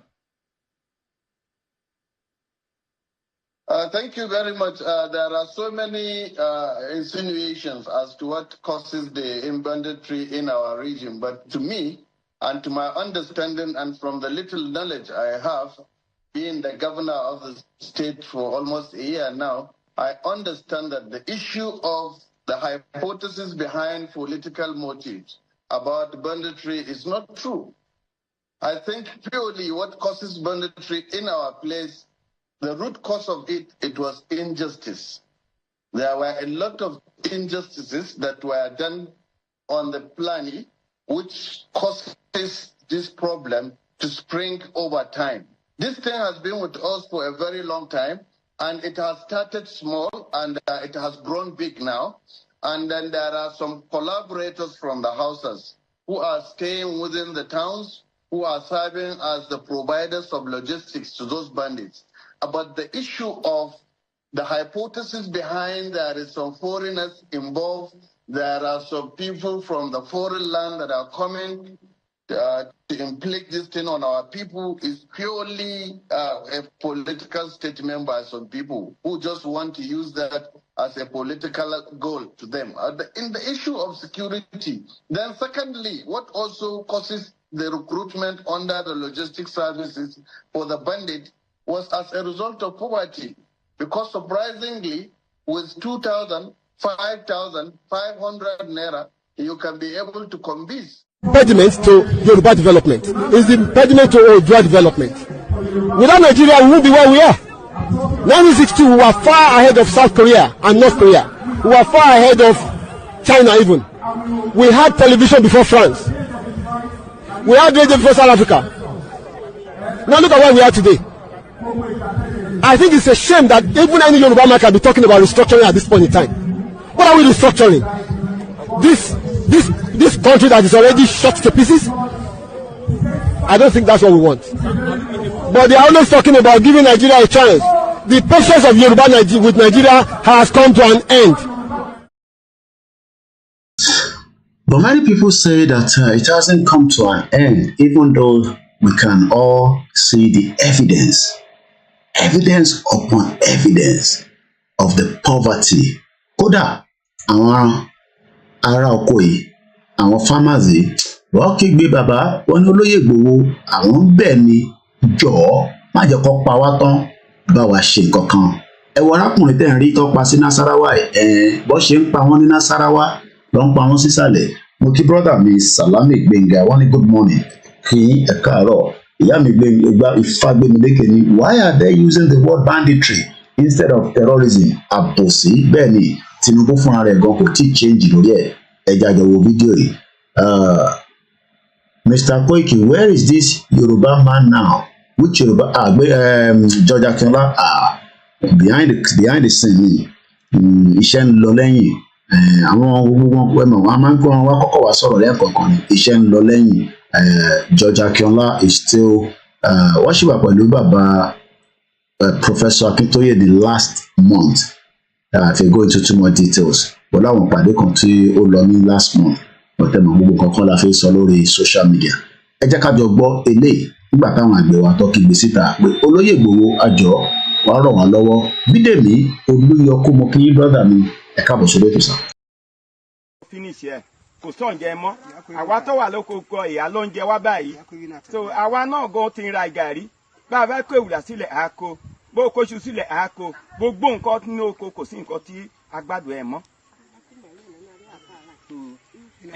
Gẹ́gẹ́ bí nǹkan tí iṣẹ́ tẹ́ rán mi mo dúpẹ́ lọ́wọ́ àwọn tí tó wà lẹ́yìn mi báyìí kò sí kan tí mo lè ṣe tí mo sọ fún ẹ pé ìgbà tẹ́ fi bẹ̀rẹ̀ lẹ́ẹ̀kan òjò rọ̀ òjò yẹn àbápọ̀ ju eléyìí lọ òjò yẹn ló kọ̀ sí ẹ̀ gẹ́gẹ́ bí wọ́n ṣe sọ àwa gan báyìí òjò tó rọ̀ lé ní ló ṣẹ̀ṣẹ̀ rọ̀ gan báyìí kò dẹ̀ tóbi tó bẹ́ẹ̀ a dẹ̀ ní kankan àti ìgbì kankan ìwọ̀nba kan tí a ní sóko gbogbo ẹ̀ ni wọ́n ti kó lọ ni wọ́n ti jí lọ màlúrú wọn gan báyìí wọ́n wà nínú oko bá a ṣe sọ̀rọ̀ báyìí wọ́n wà nínú oko wa àwọn kan báyìí mo wá pé tó jẹ́ ṣáàmà ni wọ́n ní Àkúrẹ́ níjọ́sí wípé kó wá wo oko wa ó ti sọ pé òun bọ̀ ló sọ títí dè ní ó wá chairman ní ọ̀gá wọn gangan tó jẹ́ ọ̀gá wọn níbí ní ìmẹ̀rì níbí ó wá sí ilé mi gangan lẹ́yìn ìgbà tó wá sí ilé mi tí mo sọ pé mo fẹ́ fi oko àwọn ìgbìrà lọ hàn bí wọ́n ṣe bà oko ìgbìrà jẹ́ àtìgbà yẹn mi tiẹ̀ rí mọ́ kó tó wá di ìjẹrin tí mo wá lọ sóko tí mo tó wá bá wọn lóko ẹni tẹ́ pè tẹ́ bá sọ̀rọ̀ yìí òun ni mo kó bá mi pè ọ̀gá wọn ní Àkúrẹ́ kó bá wọn sọ̀rọ̀ pé wàhálà ṣẹlẹ̀ báyìí o torí ẹni tí bá ti mú lóko mi nínú máa pátọ́ máa para mi kì í ìkan tí mo mì nìyẹn kó tó di pé ẹ tún wá gbé ìgbésẹ̀ tí ẹ gbé ní ọ̀sán yìí tó bá jẹ́ pé àárọ̀ la gbọ́ àbáná àbá pọ̀ gidi but nísìnyí ìwọ̀nba tí a rí báyìí ẹ̀jẹ̀ àwọn àgbẹ̀ Oǹdó ṣètì lélẹ́yìí o àwọn àgbà àtàwọn ìgbìrà àwọn gan ló pọ̀ sọ́dọ̀ mi gan báyìí ẹ jọ̀ọ́ ẹ gbà wá o Sunday Igboho kó gbà wá Sunday Igboho kó gbà wá kó tú wa sílẹ̀ nǹkan tí a sọ nìyẹn o ẹ jọ̀ọ́ o.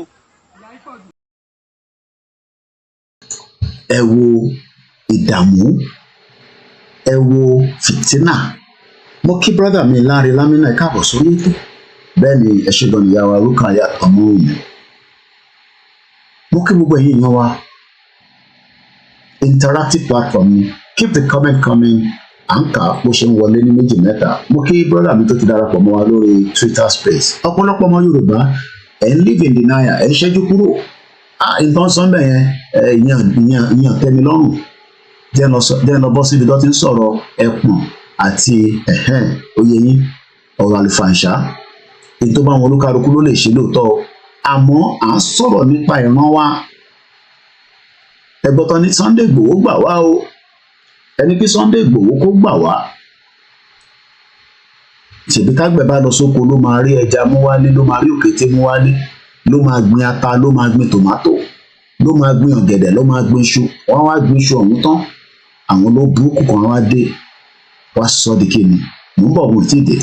ẹ̀yin ọmọ Nàìjíríà ẹ tún wá gbọ́ tuntun nílùú Ìlọ́ra ó gba àwọn tí ẹ ń wò yìí ọmọ bíbí ìlú Ìlọ́ra ni wọ́n àgbẹ̀ ni wọ́n àwọn kan ń bẹ tí wọ́n pè ní agro rangers àwọn agro rangers yìí láti inú civil defence ni wọ́n ti yọ wọ́n àwọn yẹn ni wọ́n rí sí àwọn àgbẹ̀ àti Fúlàní bí wọ́n bá fi màálù jẹko àbí nǹkan kan ṣẹlẹ̀ nípa àgbẹ̀ àti Fúlàní ó kọ́ yín àti ní tó ṣẹlẹ̀ gan-an ní pàtó. orúkọ mi ni Awóyalé Samuel Olúyẹmí láti ìlú Ìlọ́ra níjẹta tí bàbá lọ sóko.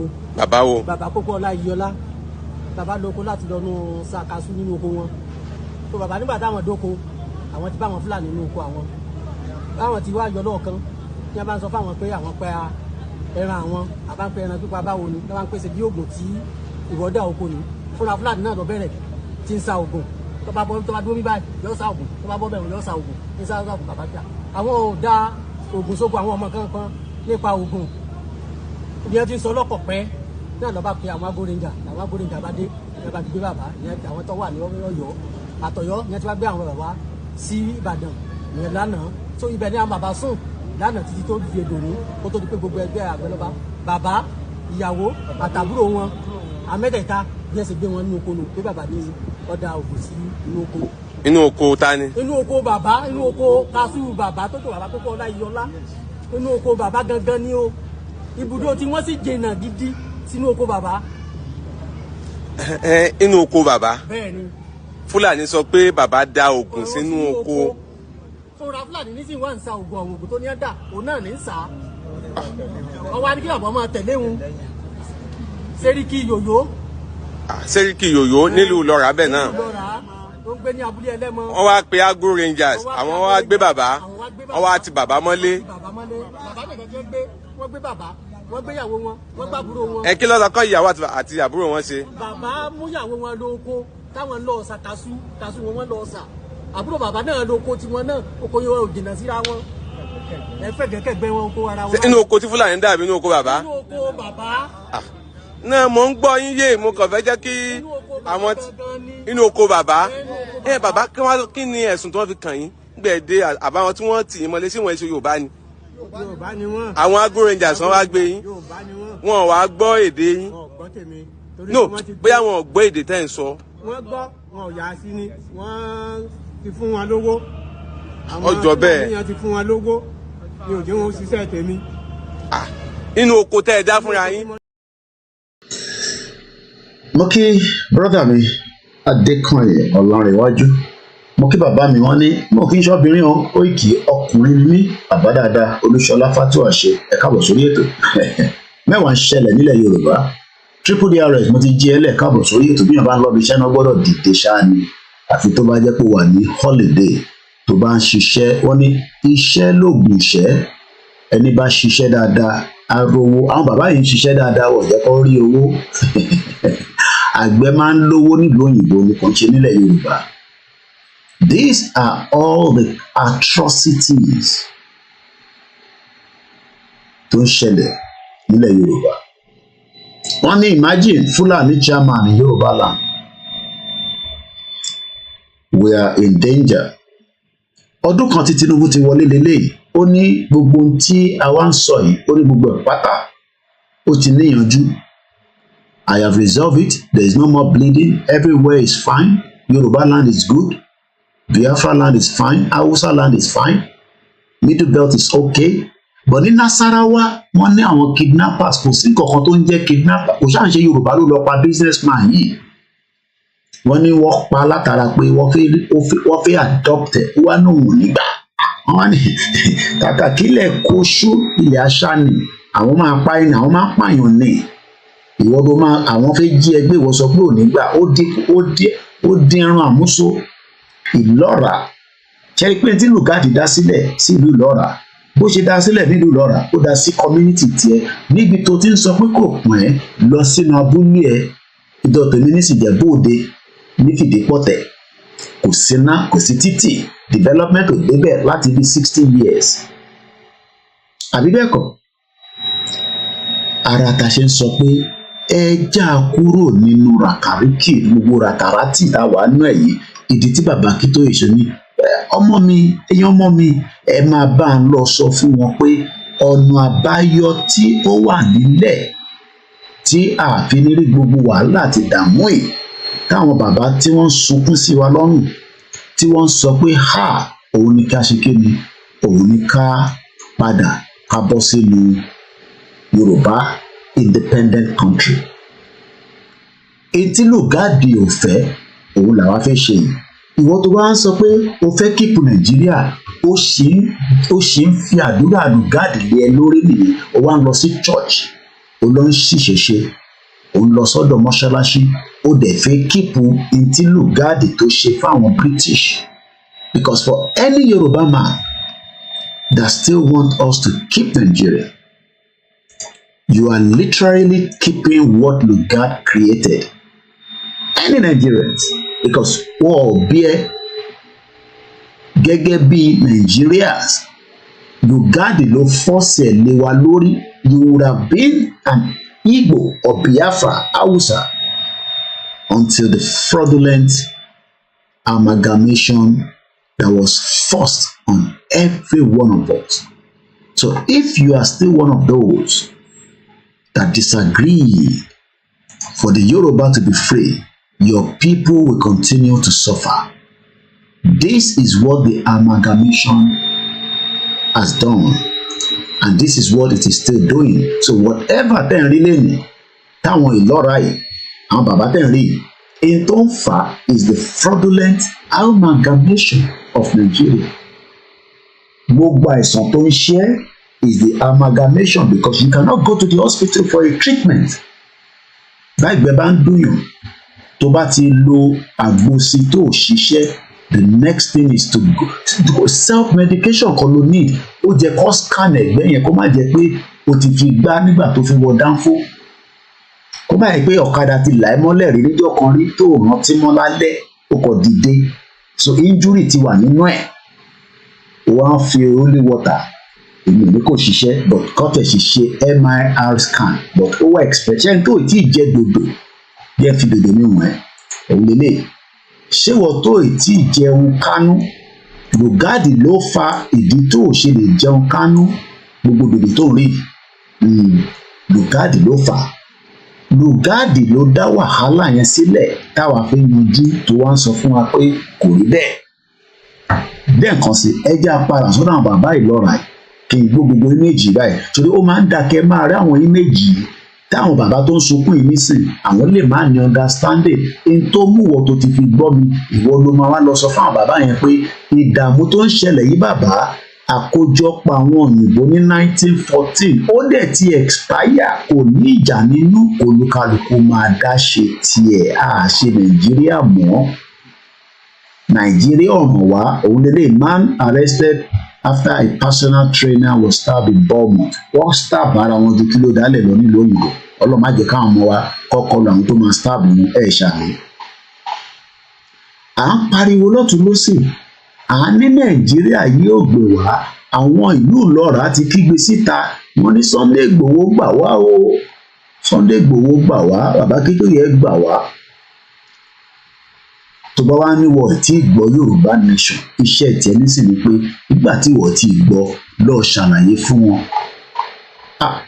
Triple RS nìkan ló sọ pé àmì pé Ọlọ́run má jẹ́ kó stab àwọn ọmọ wa bí àwọn tó kù lọ́mọ nílùú òyìnbó bí àtọ́rí mo ní UK Ọlọ́run má jẹ́ stab ọmọ yín ní France Ọlọ́run má jẹ́ stab ọmọ yín ní European country Ọlọ́run jẹ́ kó fìbọn pa ọmọ yín l'Amẹ́ríkà ẹ̀yin tẹ́ wà Nàìjíríà náà Ọlọ́run jẹ́ kí Fúlàní jí ẹ gbé kó báyàwó ẹ̀ sùn lóṣojú ẹ̀ wà mọ bó ṣe rí lára. A ní ẹjẹ́ àjọ fọwọ́ kú ká get the hell out of the shit hole country. Ẹ má bínú mo wá fídíò àwọn ọlọ́ra yẹn dé ní fẹ́ play ibi tó kù.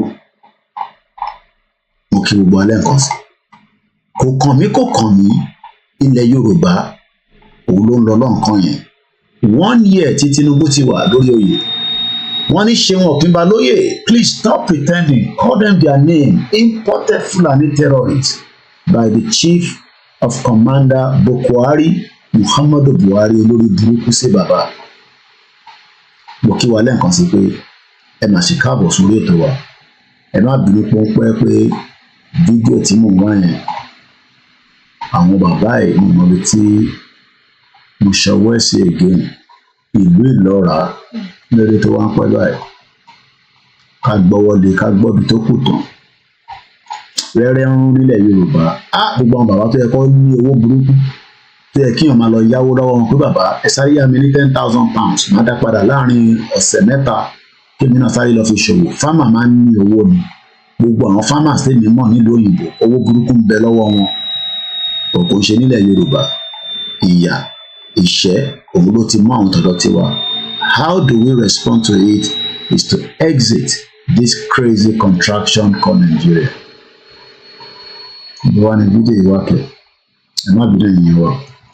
Okuku and there, but sometimes because we have too many things, they need to that shape. So I have to look for the video. Then scroll at the okay material. Now let's play the part of the video and make my mic again. Mo mama gbogbo ẹ báyìí. Ẹ má ní láti lójú tèmi. Ṣùgbọ́n gbogbo problem tó ń face Nigeria lẹ́yìn tó ń face ilẹ̀ Yorùbá precisely tí a fi ń complain. Òun ni amalgamation. Ṣé gbogbo àwọn bàbá tó ń complain amalgamation bí ẹ lọ ṣe tí 2 minutes 36 seconds ló kù lórí fídíò tá a fi wò yìí tí mi àti fẹ́ jiná lórí iná nígbà yẹn. Mo kí wa lẹ́ẹ̀kan sí. Aago 6 ti lọ lù béèyàn bá ń lọ bí iṣẹ́ gan tó bá ṣì wà nínú ilé lẹ́yìn táìmù yìí tí train dẹ̀ máa kúrò nínú ilé ẹ̀ ní 10:10 tó ti jáde nílé ọlọ́màjẹ omi sí train yẹn ìlú òyìnbó nǹkan ló ní táìmù yìí. Bàbá mi san òde òmùkí triple DRS brọ́dà mi dáadáa tó kù tọ́jú níjọ́ Friday ní birthday ní owó ni kẹ́ fi ṣe ìyíkẹ́ ni kẹ́ fi kí mi àti àdúrà òkúṣẹ́ takuntakun Koiki £100 nìyẹn £1,000 onídòwó láti fi ṣiṣẹ́ tó ń ṣe. Lóhùn sókè ẹ̀yin bàbá ìlọ́ra ọba Elédùmarè á bá wa pẹ̀lú yín. éka mẹ́ta àbọ̀ ni oko kájú yan éka mẹ́ta àbọ̀. ṣé tó bá tẹ̀ jẹ́ pé ńlẹ̀ lẹ́tí ẹ̀ fi ìsọ́ sínú oko yín náà ṣé ẹ̀ tó bẹ̀ láti sọ oko yín ni.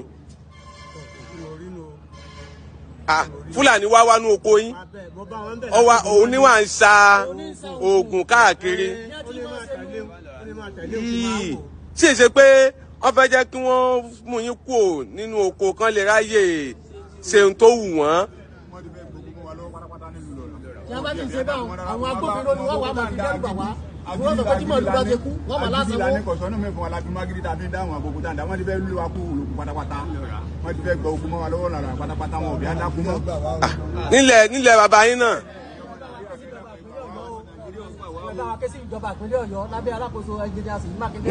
nílùú ọ̀rá náà.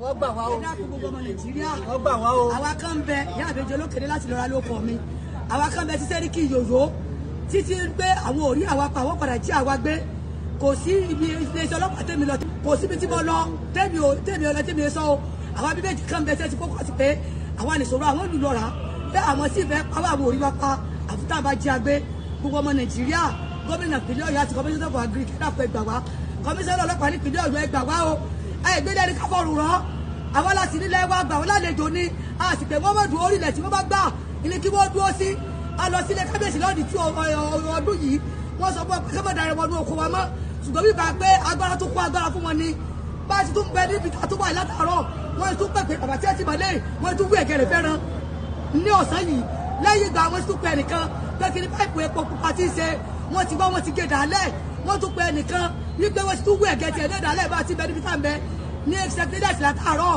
ìjọba ìpínlẹ̀ Ọ̀yọ́ ẹ̀dá pẹ̀lú mi wá ṣe sàárà o ẹni tí wọ́n bá dájú fọ́ọ̀mù fún wa ẹ̀dá pèsè fọ́ọ̀mù olùlọ́ra o iṣẹ́ oko láti àdílé-iṣẹ́ o àdílé-iṣẹ́ àdísùkú gíga o ẹ ṣàánú wa ọmọ Nàìjíríà.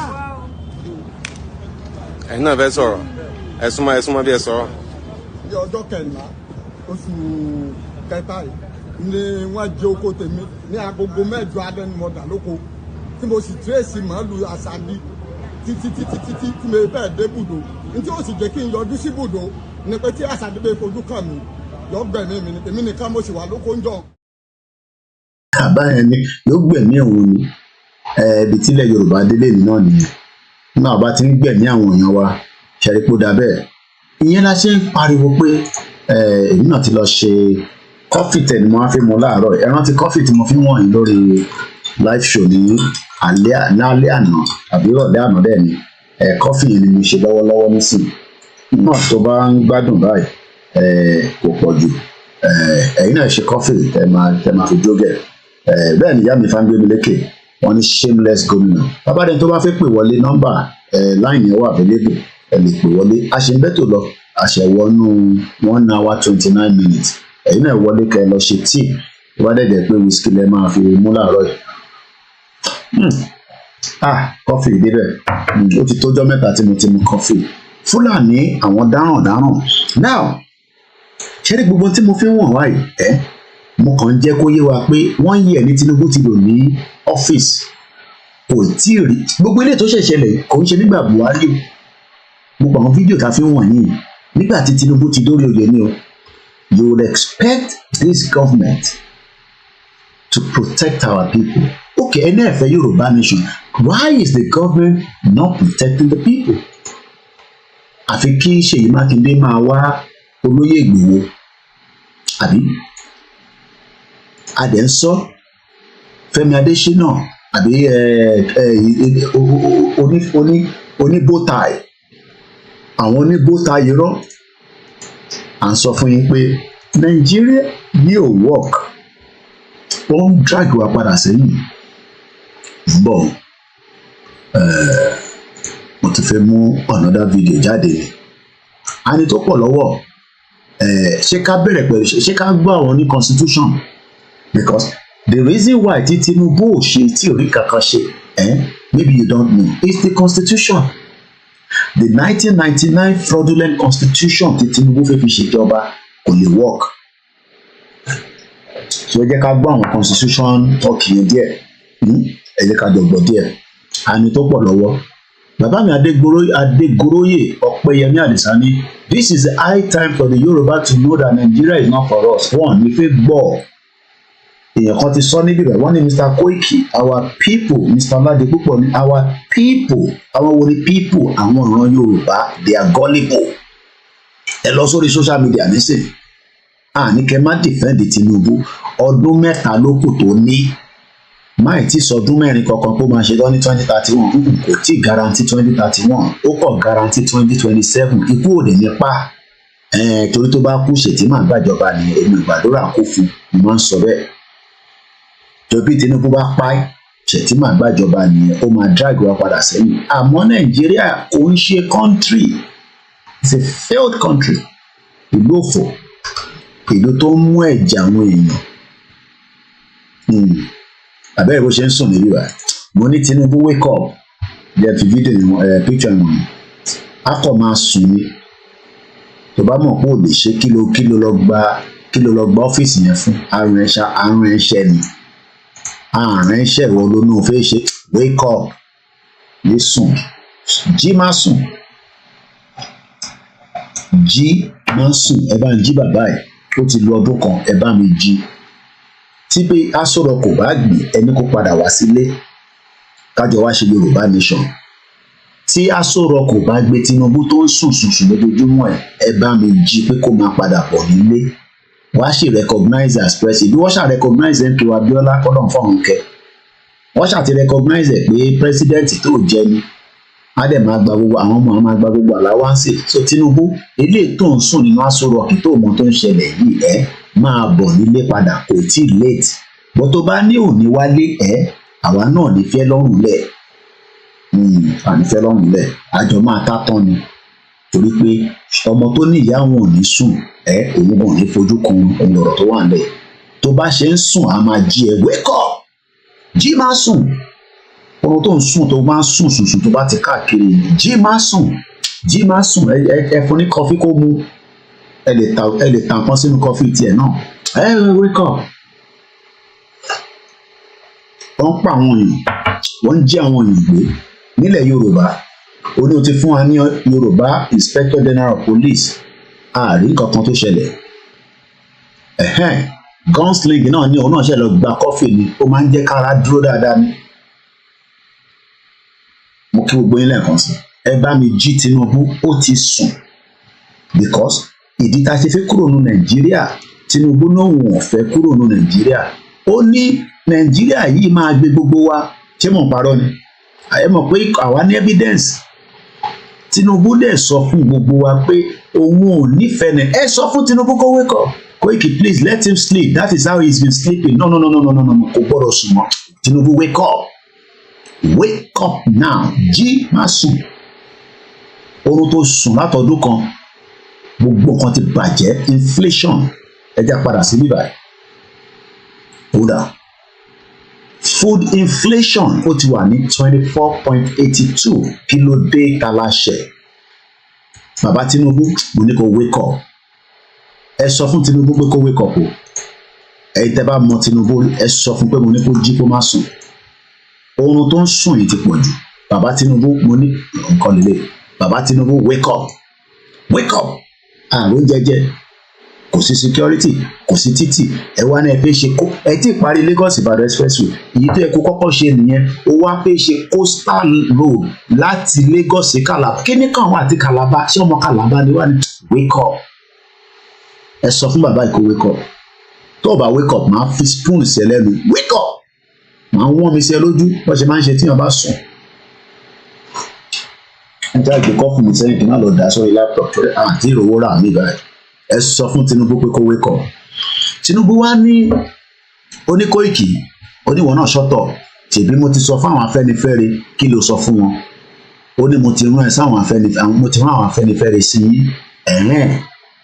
Kílẹ̀ nígbà wo nìyẹn oníṣòfin náà rí news yẹn ṣèbí journalist ló pe rẹ̀. Mo ti rán àwọn Afẹ́nifẹ́re sí ẹ̀. Kílẹ̀ wá sọ fún wọn sà. O tún máa bí mi ni mo ti rán àwọn Afẹ́nifẹ́re sí ẹ, mo ti ní kó bá mi jíṣẹ́ fún ẹ. Mo kò yé mi ní dádì kílẹ̀ sọ. Mo ní mo rán àwọn Afẹ́nifẹ́re sí ẹ pé kó bá mi jíṣẹ́ fún ẹ pé ibi tó ń palẹ̀ Yorùbá lénìí, gbogbo àìsàn tó ń ṣẹlẹ̀ Yorùbá lénìí, gbogbo ẹ̀ pátápátá mo máa níyànjú sí. Lágo mélòó sà? Èèyàn yìí ti ń pọ̀ ju àwọn èèyàn lóúnjẹ jẹ. Ó kù díẹ̀ ní gbogbo wọn máa lóúnjẹ jẹ. Jẹ́ ń ṣe sùn díẹ̀ sí i. Àmọ́ èyí tí Tinubu sọ fáwọn Afẹ́nifẹ́re. What we face now is challenges of terrorism, security of lives and property that is very, very necessary for development and good results. And we have been battling that.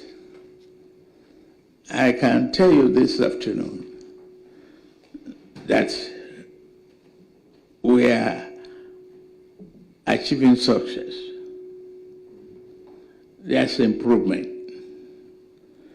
From hosting flags on the Nigerian properties and sovereignty, we have degraded terrorism to a level that they could not threaten the sovereignty of this country any longer.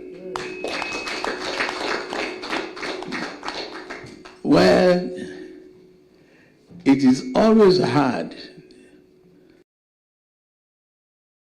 Kí ni mo gbọ́ bẹ́ẹ̀ bàbá Tinubu? Ẹ ti parọ́ o.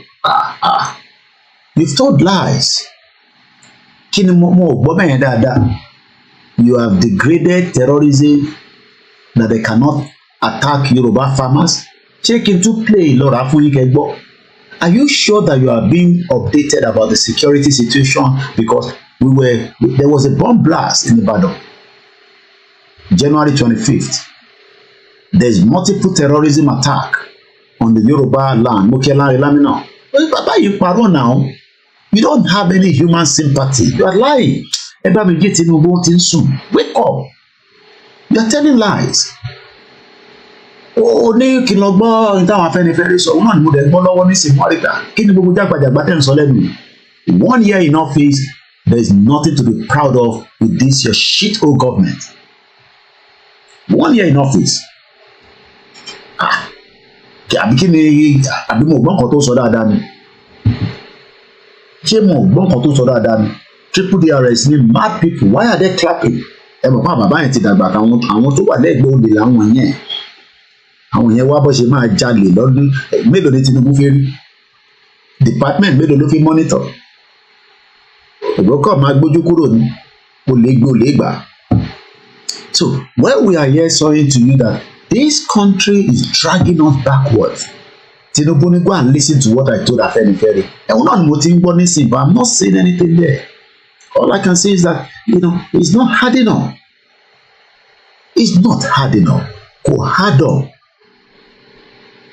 Àbẹ̀mí nìkan ni mò ń wà lórí program yìí. Tinubu is not hard enough now. Ìwọ náà ló ní kí n lọ gbọ́n kan tí o sọ pẹ̀lú àwọn Afẹ́nifẹ́re. I am listening. Àwọn èèyàn ti kí ebi níbí ìbàdí mọ̀ kí wọ́n dáadáa. Agbájé Wàsíù Fẹ́mi, good morning. Mr. Adeniyi Adejubril, mo fi ti Ọbẹ̀lẹ́dùmarè kí yín. Mr. Dekunle Rahman, ó ní Ọlọ́run Ọbẹ̀lẹ́dùmarè á fún wa ní orílẹ̀-èdè wa. There is no doubt about it. Mo kí gbogbo èèyàn wa. Ẹ bá a gbọ́ wọlé share button, kẹ́ love, kẹ́ like, kẹ́ comment. Tí wọn náà bó bá rí coffee mu ó lè mú ògì. At least ògì ló cheap jù nílé nísìn. Àgbàdo dẹ̀ ni wọ́n jẹ́ kí ó grow ní gbogbo farmers. Tinubu oníkìngbọ́ ìtókù kódà ẹ̀yà mute mic ọ̀run bọ̀. to defeat economic opportunity that might open up in this type of challenges. But bàbá yẹn parọ́ tó pọ̀ ó ní economic yẹn náà láti ń wò láti ìgbà tá a bẹ̀rẹ̀ program yìí ń lélẹ̀ yìí wọ́n ní exchange rate lọ sókè mú kí ẹni Ọládéwálé Olúwaṣeun mú kí àwọn tó ń ṣe dáìdè èmi náà kújọ́ bíi mélòó kan owó àtàdúrà nìkan fún mi. Tinubu inflation ti lọ sókè láti 22.41% ó gòkè by 33.69 that's about 31% increase. Tinubu GDP growth wa is 2.51. Ẹ sọ fún Tinubu kó wake up o. Bámidélé Aliyu is 1 year in office is like hell in Nigeria. Mo kí àwọn prophet mi Amúrẹ̀ wọ́n ní good morning Mr. Koiki àdúrà yẹn á máa gbà sẹ́yìn. Mo ní ká yé bú Kristẹni àti Mùsùlùmí ẹ jẹ́ ayé búra wa. Ẹ má jẹ́ ká jẹ́ kí àwọn tí wọ́n fi da ìrìn àjò irú kọ́ máa fi ẹ̀sìn kọ́ máa fi tìbọ̀ láàrin méjì ìjẹ̀sìn kan la gbé dání ìjẹ́ bí ń pa wá bí ẹ̀rí dòdò tí mo fi síbẹ̀ látẹ̀ǹkan òun lélẹ̀ yìí Tinubu ṣòrí dòdò táwọn tèmi jẹ lálẹ́ àná ni ó sì kúrú kíchìn mò ń jẹ́ tán òun lélẹ̀ yìí ebi ń pa àwọn èèyàn Tinubu Jagaban ebi ń pa wá ebi ń pa wá Jagaban àwọn Yorùbá dẹ̀ believe in you èmi ò believe in you mo sorry mo ó pé wà negotiate pẹ̀lú wa that's all èmi ò believe in you àwọn tó believe in you wọ́n ti dìbò fún ẹ ní last year gbogbo wọn dẹ̀ lọ ń ṣépè nísìn mo wo Yèyé Dára lánàá ìyá kan ní kò ní dá fún Tinubu èmi kọ́ mo sọ ìyá yẹn ló sọ lánàá ẹ lọ wo program Yèyé Dára tó ṣe lánàá lára àwọn fídíò wọn tó máa ẹ mọ̀ pé mi sọ pé mi mọ̀ bó ṣe ń join àwọn fídíò yẹn bọ̀ analysis èmi mọ̀ nípa yẹn bọ̀ ká gbé fídíò ká join ẹ̀ ká sọ̀rọ̀ lé lórí èmi ò mọ̀ pa ẹ̀ bọ̀ pé ká ṣe analysis báyìí èmi mọ̀ pa yẹn Tinubu wake up ẹ bá mi jí bàbá Jagaban oorun tó sùn ní ti tó ọdún kan lẹ ti ṣe tó ò bá wọ̀ ẹ máa bọ̀ nílé àánífẹ̀ẹ́ yín à mọ̀ pé ti try ẹ jẹ́ àjọ wá ṣe Yorùbá nation ẹ sọ fún gbogbo àwọn gómìnà bá ṣe Nàìjíríà mọ́ ẹ fún Sultan Sokoto kó máa gbé Àbújá lọ gbọ́tẹ́ bá wá sọ pé kò ní rí bẹ́ẹ̀ lórí social media yìí àámú kan lẹ̀ lórí social media tí gbogbo àjọ wà yìí a ṣe kí ni àámú kan nílẹ̀ wàláì tàlá ìṣòro ọ̀bìnrin láìláṣí láhùwà gbogbo àjọ máa mú kan nílẹ̀ torí pé ìyà ò lè máa jẹ àwọn èèyàn wa ká má lè pariwo síta bàbá Awólọ́wọ̀ gan máa bínú sí wa bàbá Awólọ́wọ̀ gan máa bínú pé Koiki ó dà pé ó mú lẹ sí nílò ẹgbọn àlàáfíà wọlé díẹ̀ ẹ bá mi jí Tinubu ẹ sọ fún Jagaban pé kó dìde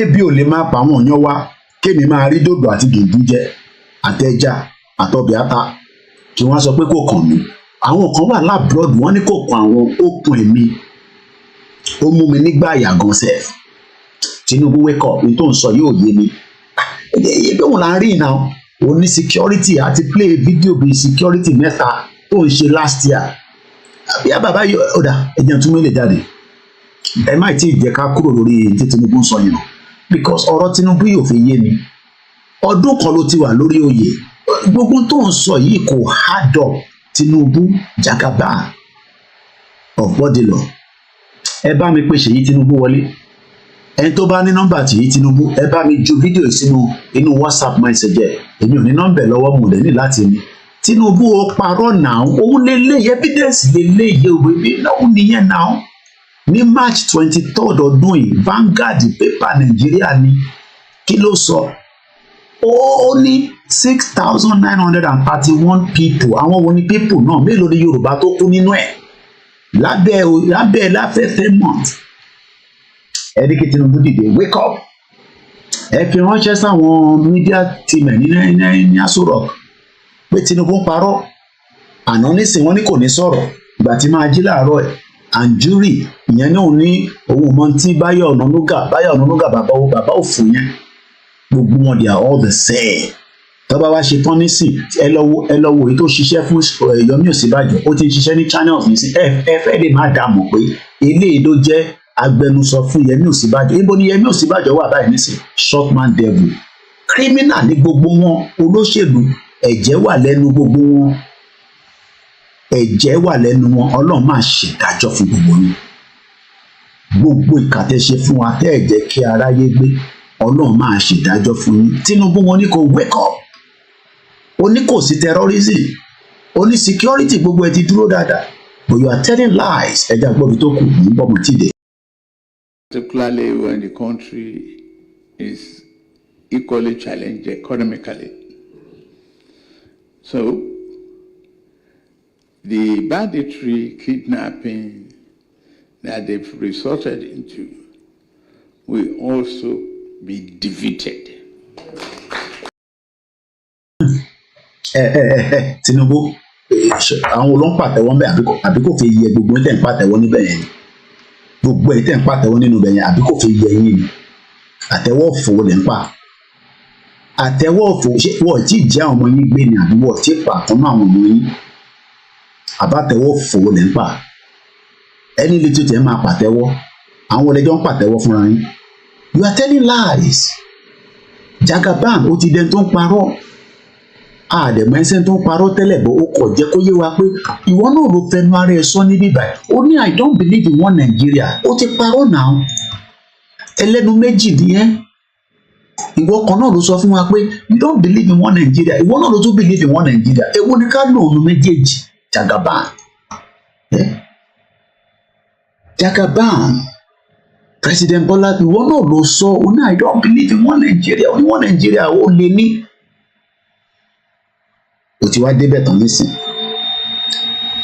1 year in office lẹ́nìí níta máa jọ múlẹ̀ kò ní tán bẹ̀. Àjọ máa mú délẹ̀ ní lórí social media. Sọ̀rọ̀sọ̀rọ̀ la wá. A máa bẹ́ẹ̀ join ní gbogbo ẹ̀ tó máa fi yé àwọn èèyàn. Ṣẹ̀rí àwọn tó sọ pé kò yé wa o, kò yé wa o. Ẹ sì máa jáde ní wòwò gan. Èyí ìyá tẹ̀ ń sọ pé ẹ máa ṣépè fún ọ̀rọ̀ ìpè kọ́lélé ẹ máa jáde gan ní wòwò tẹ máa jáde ní wòwò ọmọlúwàbí tẹ máa lọ jókòó síwájú governor's office pé kí ló dé? Tẹ́ ẹ bá tẹ́ ẹ fẹ́ Yorùbá nation ṣé kíyà máa jẹ yín ni? Ó dá ẹ fẹ́ Yorùbá nation agree bọ́ ṣé kíyà máa jẹ yín? No. Ìbọn la sọ fún yín. Federal government fresh borrowing driven debt to 97.3 trillion. Èmi kọ́ ni mo kọ pépà yìí. Mo kí ọmọ Odùduwà Media TV èèyàn ti Koiki Media.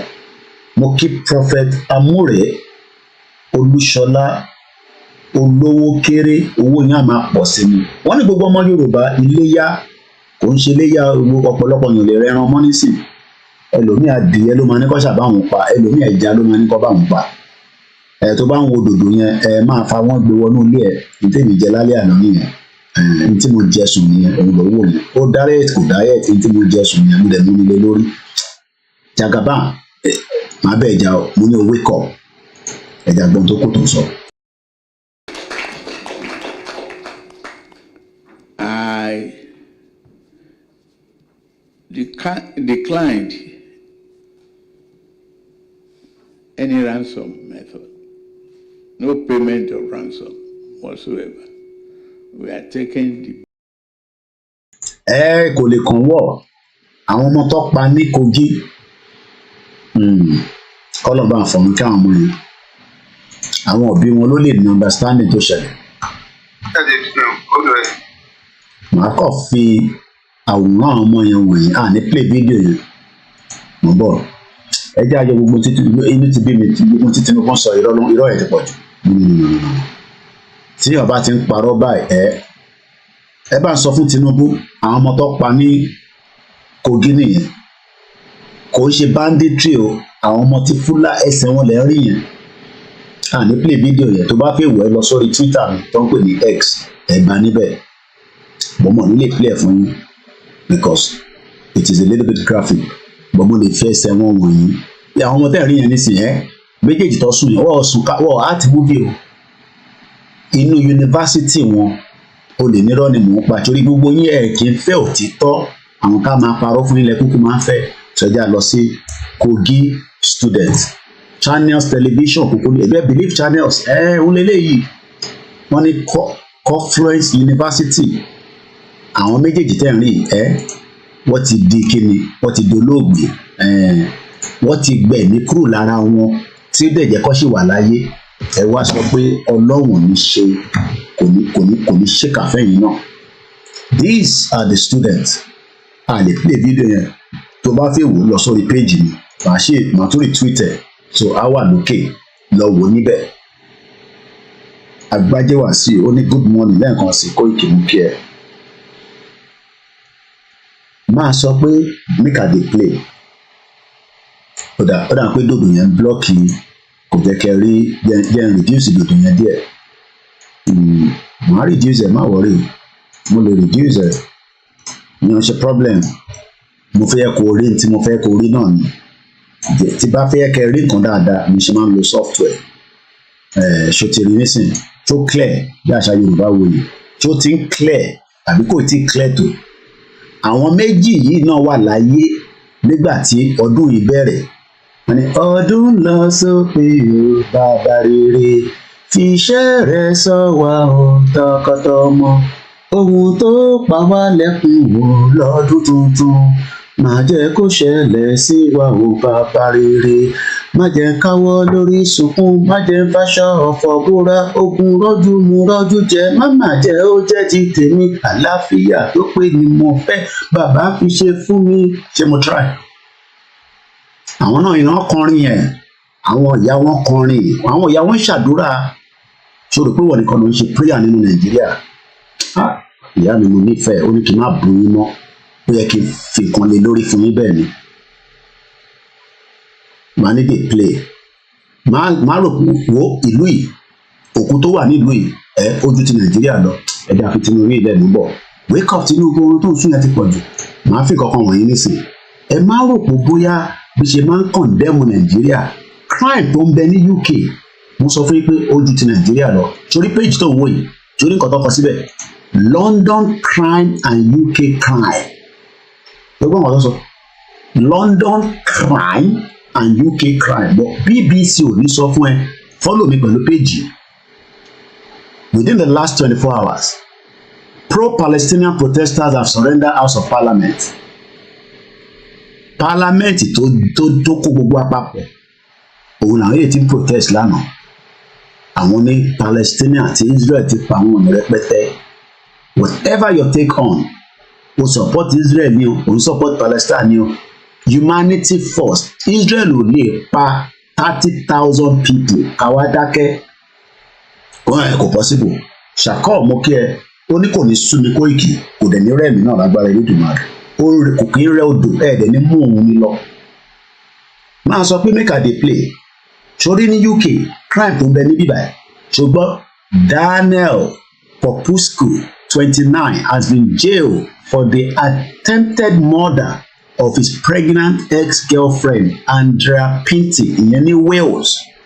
Popuscu stabbed his ex-girlfriend multiple times wọ́n ti jail ẹ̀ fún 17 years ọlọ́run ajé ẹ̀rí ẹ̀ tó pa Mohbad ó ká lè jail ẹ̀ dey play ẹ wá justice àti rí justice fún Délégiwá àti rí justice fún Tolúlọpọ̀ Rótìlé àti rí justice fún Bámidélé àbí Jùmọ̀kẹ́ àti rí justice fún woman tí ó lóyún Bọ́láńlé Rahim máa wá justice fún ẹ̀mí náà wá justice fún Mohbad ìlú òfò àníkájọ farabalẹ̀ ká pull out kúrò ní Nàìjíríà ká wá justice fún gbogbo àwọn tó ń pààyàn káàkiri àwọn thugs tó kó káàkiri tó ń pààyàn àwọn tó ń intimidate ní àwọn tó ń bọ́mọ kéékèèké sùn.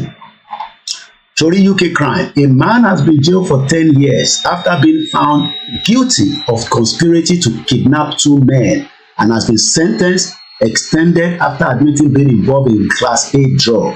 What if gbogbo Ogun state wọ́n ní drug lè kún bẹ́ẹ̀ pam cocaine ló ń tà fáwọn ọmọ wa gbogbo ilẹ̀ mọ̀ náà mama deceive me níbí báyìí drugs all over the place in Yoruba land.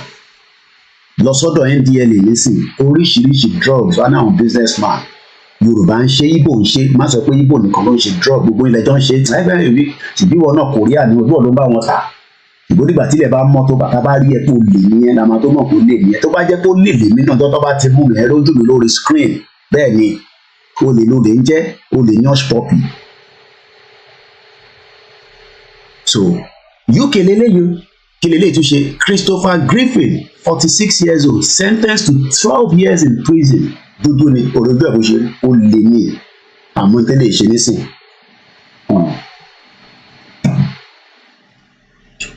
ẹni tó ṣẹ̀ nìkan ni òfin á máa mú ní Nàìjíríà gbogbo àwọn olè Yàyà Bello nísìn àgbọn kọkọ mọ àgbọn kọkọ mọ pé wọ́n ti mú Yàyà Bello máa bínú sí KOIKIMEDIA bẹ́ẹ̀ ni bẹ́ẹ̀ kó máa bínú sí ní àbí sísítẹ́ẹ̀mù tó ṣiṣẹ́ UK lélẹ́yìí o 2 arrested after 2 teenagers stabbed in Stoke-on-Trent wọ́n stab ara wọn bíi wèrè nílùú yìí. A 15-year-old boy has been rushed to the hospital this afternoon after being stabbed in North London train station. North London yẹn ti bá gbéra nísìn under 1 hour máa débẹ̀. Torí àwọn ọlọ́pàá àwọn ilé lọ protest lẹ́gbẹ̀ẹ́ prison torí àwọn èèyàn wọn tó mú síbẹ̀ ọlọ́pàá ní no move away.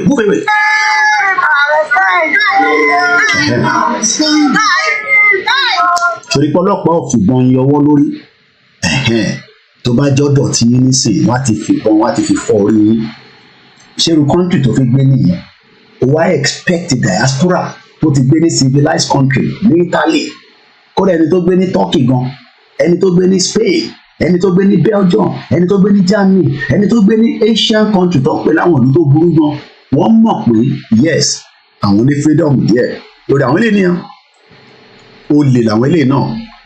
2 men have been found guilty for the murder tó bá máa tán pè ní murder wọ́n pààyàn ní ẹni tó pàdògán nísìn àti Alhaji Fatai àmọ́ òkú wà lọ́wọ́ wọn nísìn wọn ò gbókùn fún wa bó kò kún ẹ̀ ṣùgbọ́n ọmọ Yorùbá ní ìbá pọ̀ ọba ti pọ̀ lóyè náà bá ṣe máa sọ pé ìgbà tẹ aránṣẹ́ ìgbé tí gbogbo ìsàn náà nìyẹn ìbẹ́ ní mi ni mo kó ba Koiki olùkóbọ́ lóyè ọ̀yá mi ní kí n má bù yín mọ́ ó yẹ kí n fi èpè lé yín lórí mọ́bẹ̀ ni ò máa dé mọ́bẹ̀. ṣùgbọ́n nǹkan tó sọ 8 times ni wọ́n shoot ẹni tó pa yẹn ẹ̀wọ̀n ńlá kò sí àfi tó bá máa jáde oríkojú olójú òwìwí.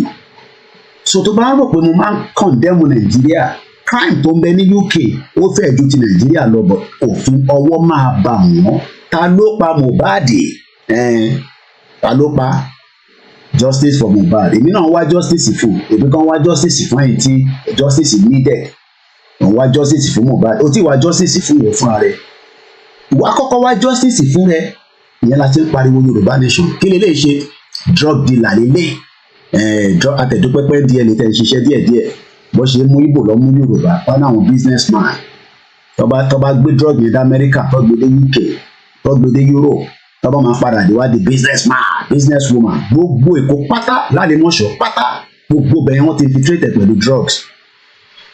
kí láwọn lè ṣe olè ní wọ́n bọ́ ṣe wáyé o máa wò pọ́mọ dúdú ní olè ní gbogbo wọn bọ́ ṣe wáyé criminal ní wọ́n bọ́ ṣe wáyé àti sentence wọn máa sọ tó ṣe fún ẹ máa sọ pé they play irú sísítẹ́ẹ̀mù tá à ń fẹ́ lélẹ́yìí irú àwọn ọlọ́pàá tó máa ṣiṣẹ́ tó máa ṣe investigation forensic investigation ìgbà ní investigation lè take like 3 years a máa padà mẹ́ni yẹn ni ẹ̀yìn tá à ń ṣe nílùú yìí yẹn máa sọ pé they play jẹ́ nǹkan fún ẹ tó ṣẹlẹ̀ 6 semi-pro footballer gbogbo wọn pátá footballer ni wọ́n pro footballer olè ni wọ́n kí ló máa ń ṣe wọ́n ń ta drug bó ṣe ń ta cocaine fún yín ní gbogbo Ogun State Ogun State lẹ́nu wọ́n ní drug tó ń bẹ níbẹ̀ kò ṣe kékeré gbogbo ọ̀nà Ìkòròdú ẹ má bínú gbogbo àwọn ibi tí mo ń dárúkọ yẹn intelligent gathering tó ń dọ́dọ̀ mi ni mo fi ń sọ̀rọ̀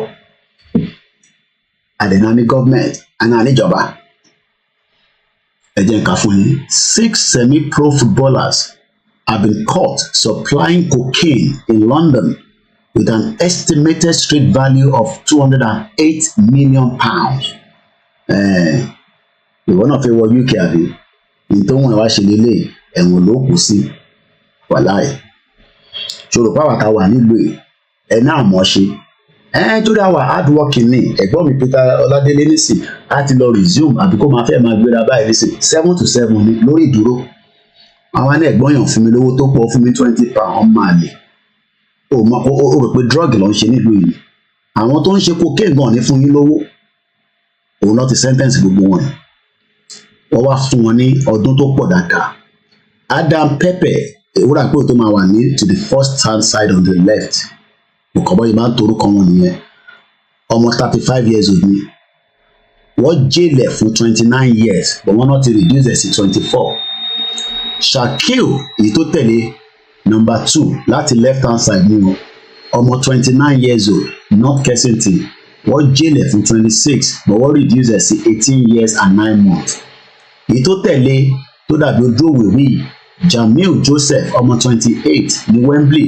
àwọn yẹn ló máa ń rí tó máa ń gun Mercedes ńláńlá tí wàá máa wọ pé Koiki èèyàn kan níjọ́ kan ó lóun rí Koiki tó ń rìn lójú títí ọmọ àlè no ṣé kí n lọ jalè kí n lè máa gun Mercedes ṣé kí n lọ jalè sórí mo fẹ́ oppress ẹni tẹ́ wà ní Nàìjíríà ṣé Nàìjíríà ni mò ń gbé ṣé London transport sọ pé òun ò ṣiṣẹ́ mọ́ ṣé wọ́n ní bus pass mi ò ní lọ lórí London transport wọ́n bí driver náà dà kí n náwó kó má dúró iṣẹ́ fẹ́ bọ́ lọ́wọ́ ẹ̀ nítorí màá report ẹ̀.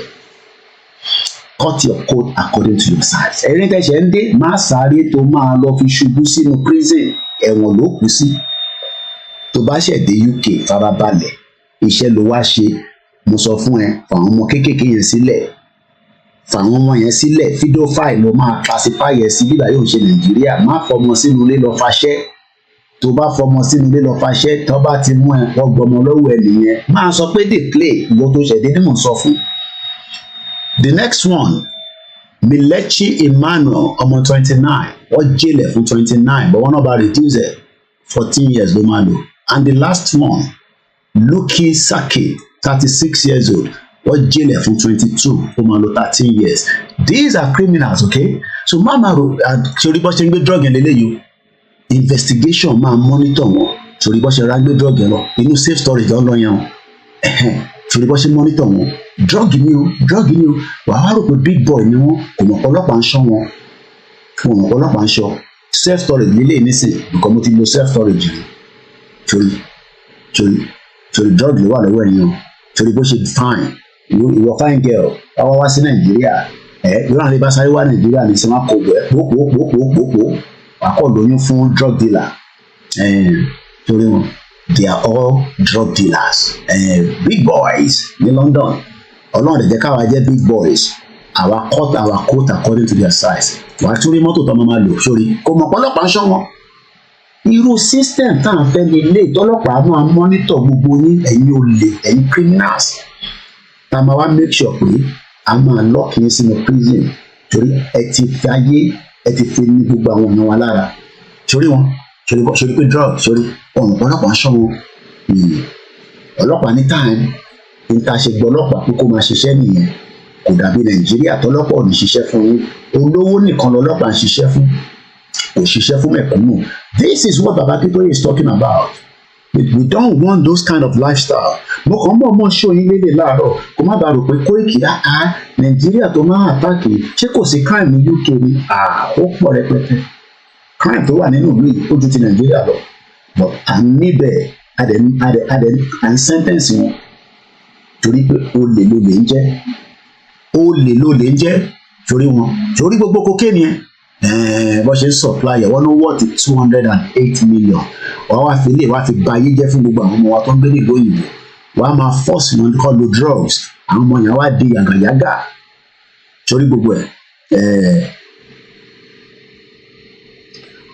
Koiki sex pavel ọ̀pọ̀ mọ́ nínú àwọn tó ṣẹ̀ ń dé bẹ́ẹ̀ náà àní kan sẹ́ẹ̀ sí lórí ètò ìyá mi gbé mi lékè ọmọ yẹn ní you look like my daddy bàbá yẹn ní I'm 25 ọmọ yẹn nínú you look like my daddy ẹ̀ sí lórí ètò ìjẹta táwọn ṣe program yẹn torí mo rí pé mo rí lórí ètò ọmọ yẹn ní you look like my daddy ọ̀nà woolwich dẹ̀ lọ́pẹ́ ẹ̀yin tẹ́ wà ní woolwich tẹ́ ṣe ń dé ẹ fà àwọn ọmọ ọlọ́mọ sílẹ̀ ẹ fi àwọn ọmọ ọlọ́mọ sílẹ̀ ẹ fọmú wọn sílẹ̀ torí ọyàn wọn tẹ̀ ń rí yẹn ló ń dà yín lórí rú àti tí wọn ẹ fi wọn sílẹ̀ báwọn ọmọ yẹn ṣe múra nìyẹn because ẹ̀wọ̀n ló máa ń lọ àdèmà forúkọ sórí private list ò dẹ̀ ní good DBS ò ní ṣiṣẹ́ pẹ̀lú àwọn ọmọ kéékèèké mọ́ tọmọ bá ti ní you look like my daddy ó mọ tó ń sọ ó ní look like my daddy ẹ̀yin private idiot gbogbo òfòṣì tẹ̀ ń ṣe Nàìjíríà tó fẹ́ gbé ìwọ UK ẹ̀wọ̀n la máa ti gbogbo yín sí gbogbo yín pátápátá la máa make sure pé náà wọ̀n lẹ lọ bẹ́ẹ̀ ṣàdúrà gan kò ní gbà ẹ̀wọ̀n ló máa kú sí all bastards. So ṣẹ́rí crime eléyìí wà pathetic wà láìtàláì súnmọ́ bí láìláìláìláhùwà ẹ tó bá lọ wo fídíò yìí tí wọ́n dẹ̀ wọnú shop ṣẹ́rí àwọn méjèèjì yẹn wọ́n dẹ̀ strangle bọ̀bọ̀ yẹn aago ló ń tà ṣẹ́rí kí bọ̀bọ̀ yìí ti commit suicide bọ̀bọ̀ òyìnbó yìí ó ti commit suicide ọ̀rọ̀ tí mo ń sọ yìí last week ló ṣẹlẹ̀ màá wò bí a lè rí CCTV video yẹn. It's a very sad one. Wọ́n wọnú ṣọ́ọ̀pù yẹn lọ, wọ́n ṣe bẹ́ẹ̀ tó fi rago, all of a sudden wọ́n dẹ̀ lọ́ọ̀kì bàbá yẹn lọ́rùn, wọ́n bẹ̀rẹ̀ sí í jágo yìí. Now this guy has committed suicide. Ó ti parí ẹ̀. Ẹ jẹ́ ká lọ wo fídíò yìí, ká lọ wá fídíò yìí. Eléyìí náà ní sí, a teenage boy has appeared in the court charged with the murder of a 16 years old. Mo sọ lẹ́ẹ̀kan mo ní Ọlọ́run jẹ́ káwọn ọmọ wa kọ́stáàbù wọn ṣàmì, no problem. Ẹ jẹ́ ká wo ṣẹ̀rí àwọn ilé ní sàtìwọ́n àwọn báyìí, gbogbo bíkíbi tó bá wà á máa rí wọn, àti dúdú elélé àwọn bíi African country tó ti wá, bí i Nàìjíríà ni, bí i Togo ni, bí i Kenya ni, a máa mú un because ojú ẹ̀ jáde dáadáa nínú CCTV. Arákùnrin tó lọ jí aago lọ́dọ̀ ẹ̀ ó ti parẹ́. Eléyìí náà ní sí, a 34-year-old woman was stabbed to death ní Beaumont Beach, has been named as a personal trainee, almost 17 years old ló stab ẹ̀. Kó lè bá rí pé kò ń ṣe Nàìjíríà nìkan ni crime wà, bọ́ a máa ń dì pẹ̀lú ẹ̀. Eléyìí náà ní sí, 18-year-old bọ̀. 18-year-old has been charged with the murder after a father of two was stabbed. Ẹni tó stab ẹ̀ náà mo 20 years old. But I wonder pé Koiki nǹkan ṣẹlẹ̀ ní lọ́dọ̀ yín lọ́wọ́ rẹ́rẹ́ rún káàbọ̀ sórí ètò ẹ̀gbọ́n mi Yẹmí Fátókì, mo kí ẹ Síkírù Àlàní, mo kí ẹ Gbénga Ayọ̀délé Oòduà. 2 teenagers have been charged with the murder of a fatal stabbing in Leicester. Cody Baddick, 18, died at the scene of the incident in the New Park on Wednesday. Last week ilé ìṣẹ̀lẹ̀. Ṣé o gbọ́ mi? Kódà máa sọ pé dey play. Mo fi lọ mú fídíò ṣùgbọ́n àwọn ọ̀bẹ tó máa ń lò yẹn nílé, àwọn ọ̀bẹ òfò tó bá ti bọ́ ẹ̀ lára báyìí kọ́ lọ́jọ́ survive ẹ̀, Ọlọ́run jẹ́ àṣàgbákò wọn. Rẹ́rẹ́ rún nílùú yìí, mo fi lọ show fídíò bọ̀bọ́ yẹn ni o. Àmọ́ tó ti ṣe, a mother has been jailed for the murder of her son. Christina Robinson was sentenced to 25 years in prison. Dearwen died at the hospital with 60 injuries and 20% burns. Ìyá òfò lélẹ̀ níbi táwọn kan ti ń wá ọmọ. Ó bẹ̀rẹ̀ sí ní ẹ̀yin olórí burúkú tẹ máa ń ná àwọn ọmọ Nàìjíríà, ẹ̀wọ̀n lẹ́ẹ̀ka fún yín sí kẹkú síbẹ̀. Ẹ máa ná àwọn ọmọ lọ́mọ. Though a dẹ̀ mọ̀ pé Lagos state àwọn state kọ̀ọ̀kan, they are trying their best to stop that. Mo kàn fi lọ wá fídíò the other guy tí mo sọ yẹn. So you can see multiple crimes. Eléyìí náà ní sìn, Brixton slasher has been jailed for the murder of Joanita Kosil Mohammed, ọmọ 34, who stabbed girl ní to death in a random attack ní last year. But the sentence is for 32 years. Ta ló pa Mohbad lẹ́ ń wá? Ṣé kò ẹ̀ka tí mẹ́rin tó pa Mohbad tó bá yẹ pé CCTV pọ̀ káàkiri gbogbo? A ní ẹ̀kan tọ́ra yín ni. Ẹ káàbọ̀ sórí ètò ìyá mi Grace Olúṣòótọ́ àrí nínú àdúrà lánàá sálàáfíà lẹ́wà. Ẹ káàbọ̀ sórí ètò. Mo ní èmi ní máa ṣí ọkàn yín kúrò lára Nàìjíríà. Ṣorílẹ̀ náà nísìnyí. A man who fired a gun in Tottenham has been convicted on firearms offence. Ricardo Anderson, 21, has been convicted of the possession of the firearm with intent to endanger life. Oníyìnbọn láàrin títì, ọmọ àlè. Máa sọ pé Koiki dey play torí pé ọlọ́pàá ń ṣiṣẹ́ fèmí ní bíbá mọ̀ bọ̀ kí lélẹ̀ náà tún ṣe eléyìí tún wà pathetic. Ọlọ́run má jà kọ́ àwọn ọmọ lọ sí nursery tó máa pa àwọn ọmọ wa lọ́wọ́. Ó pa ọmọ yẹn ni àti sentence olórí burúkú ẹ̀ 14 years ló lò lẹ́wọ̀n. Ọmọ 1987 ni ló ṣe wà ẹ̀wọ̀n ló máa kú sí torí ẹni tó bá ti pààyàn ó gbọ́. 11 years ago ní Woolwich ẹ máa rántí àwọn ọmọ Nàìjíríà méjì kan tó náà pa sójà tó pa lélẹ̀ ọdún yàn pẹ́.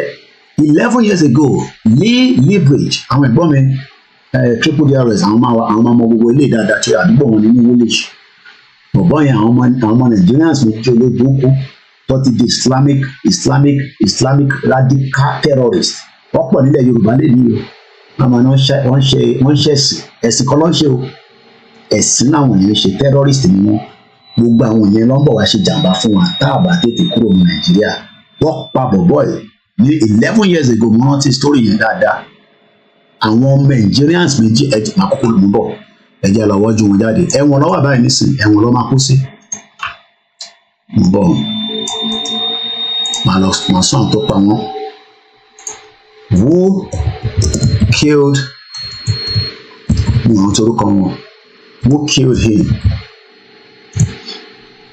Michael Adébọ̀wálé, àwọn tó pa lélẹ̀ ṣẹ̀rí àdá yẹn lọ́wọ́ ẹ̀ ṣẹ̀rí ó ní Woolwich lọ́sàn-án gan àwọn méjèèjì lélẹ̀ yìí Michael Adebolaji àti Michael Adebowale found guilty for the death of Lee Libridge.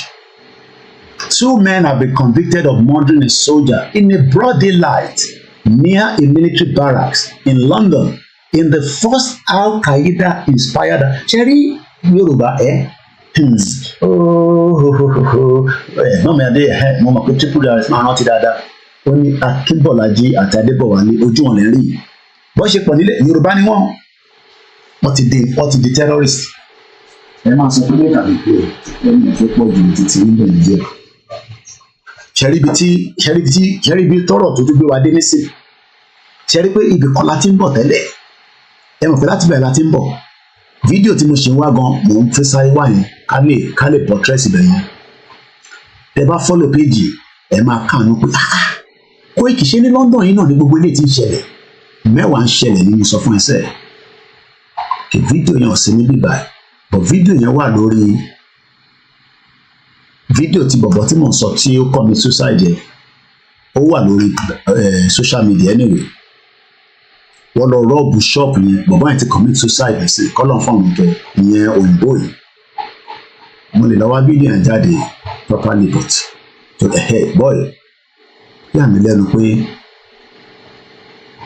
bọ̀bọ̀ yóò post the video yẹn but the video was in circulation wọ́n rí wọn lórí CCTV but àmọ́ bí tó wà that is the reason why you must have a country that you can secure your borders. Bọ̀ ẹ jẹ́ kí n lọ wò bí a máa rí lórí Google à ń bọ̀ lọ́dọ̀ táwọn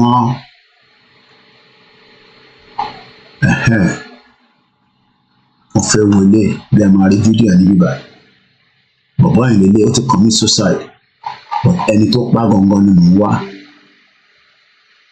bọ̀ ok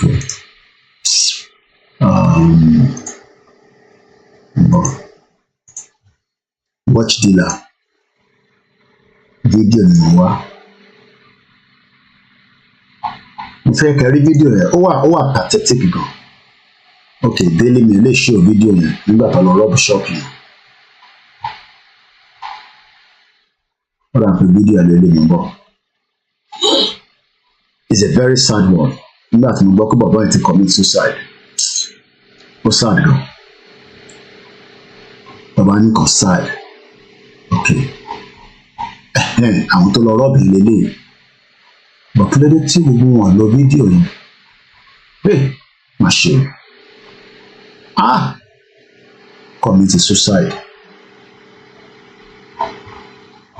suicide lórí àmì lẹ́nu táwọn pépà yóò lo fídíò arákùnrin the whole video was online ọ̀bẹ Instagram page yìí gbé fídíò yìí wọ́n mọ̀ pé Linda gan lo fídíò yìí nígbà yẹn ó ṣẹ̀ṣẹ̀lẹ̀ ní o bíbí sọtẹ̀ nílò fídíò yẹn náà ok ẹja wo gbogbo wọn ṣó fídíò yẹn ọkọ̀ ṣó íméjì ọdẹ lọ bẹ́ẹ̀ tó fẹ́ rago ọwá strangle ẹ̀ anyway ẹ jẹ́ ká move forward so àkọ̀rẹ́ fídíò yẹn but at least it is just what it is. Watch dealer choke. I don't know why I can't find the video online. Video okay olele ẹ já wo video olele yìí ẹ wo video yìí ẹ jẹ́ ká jọ wò kí ló ṣẹlẹ̀ kẹ́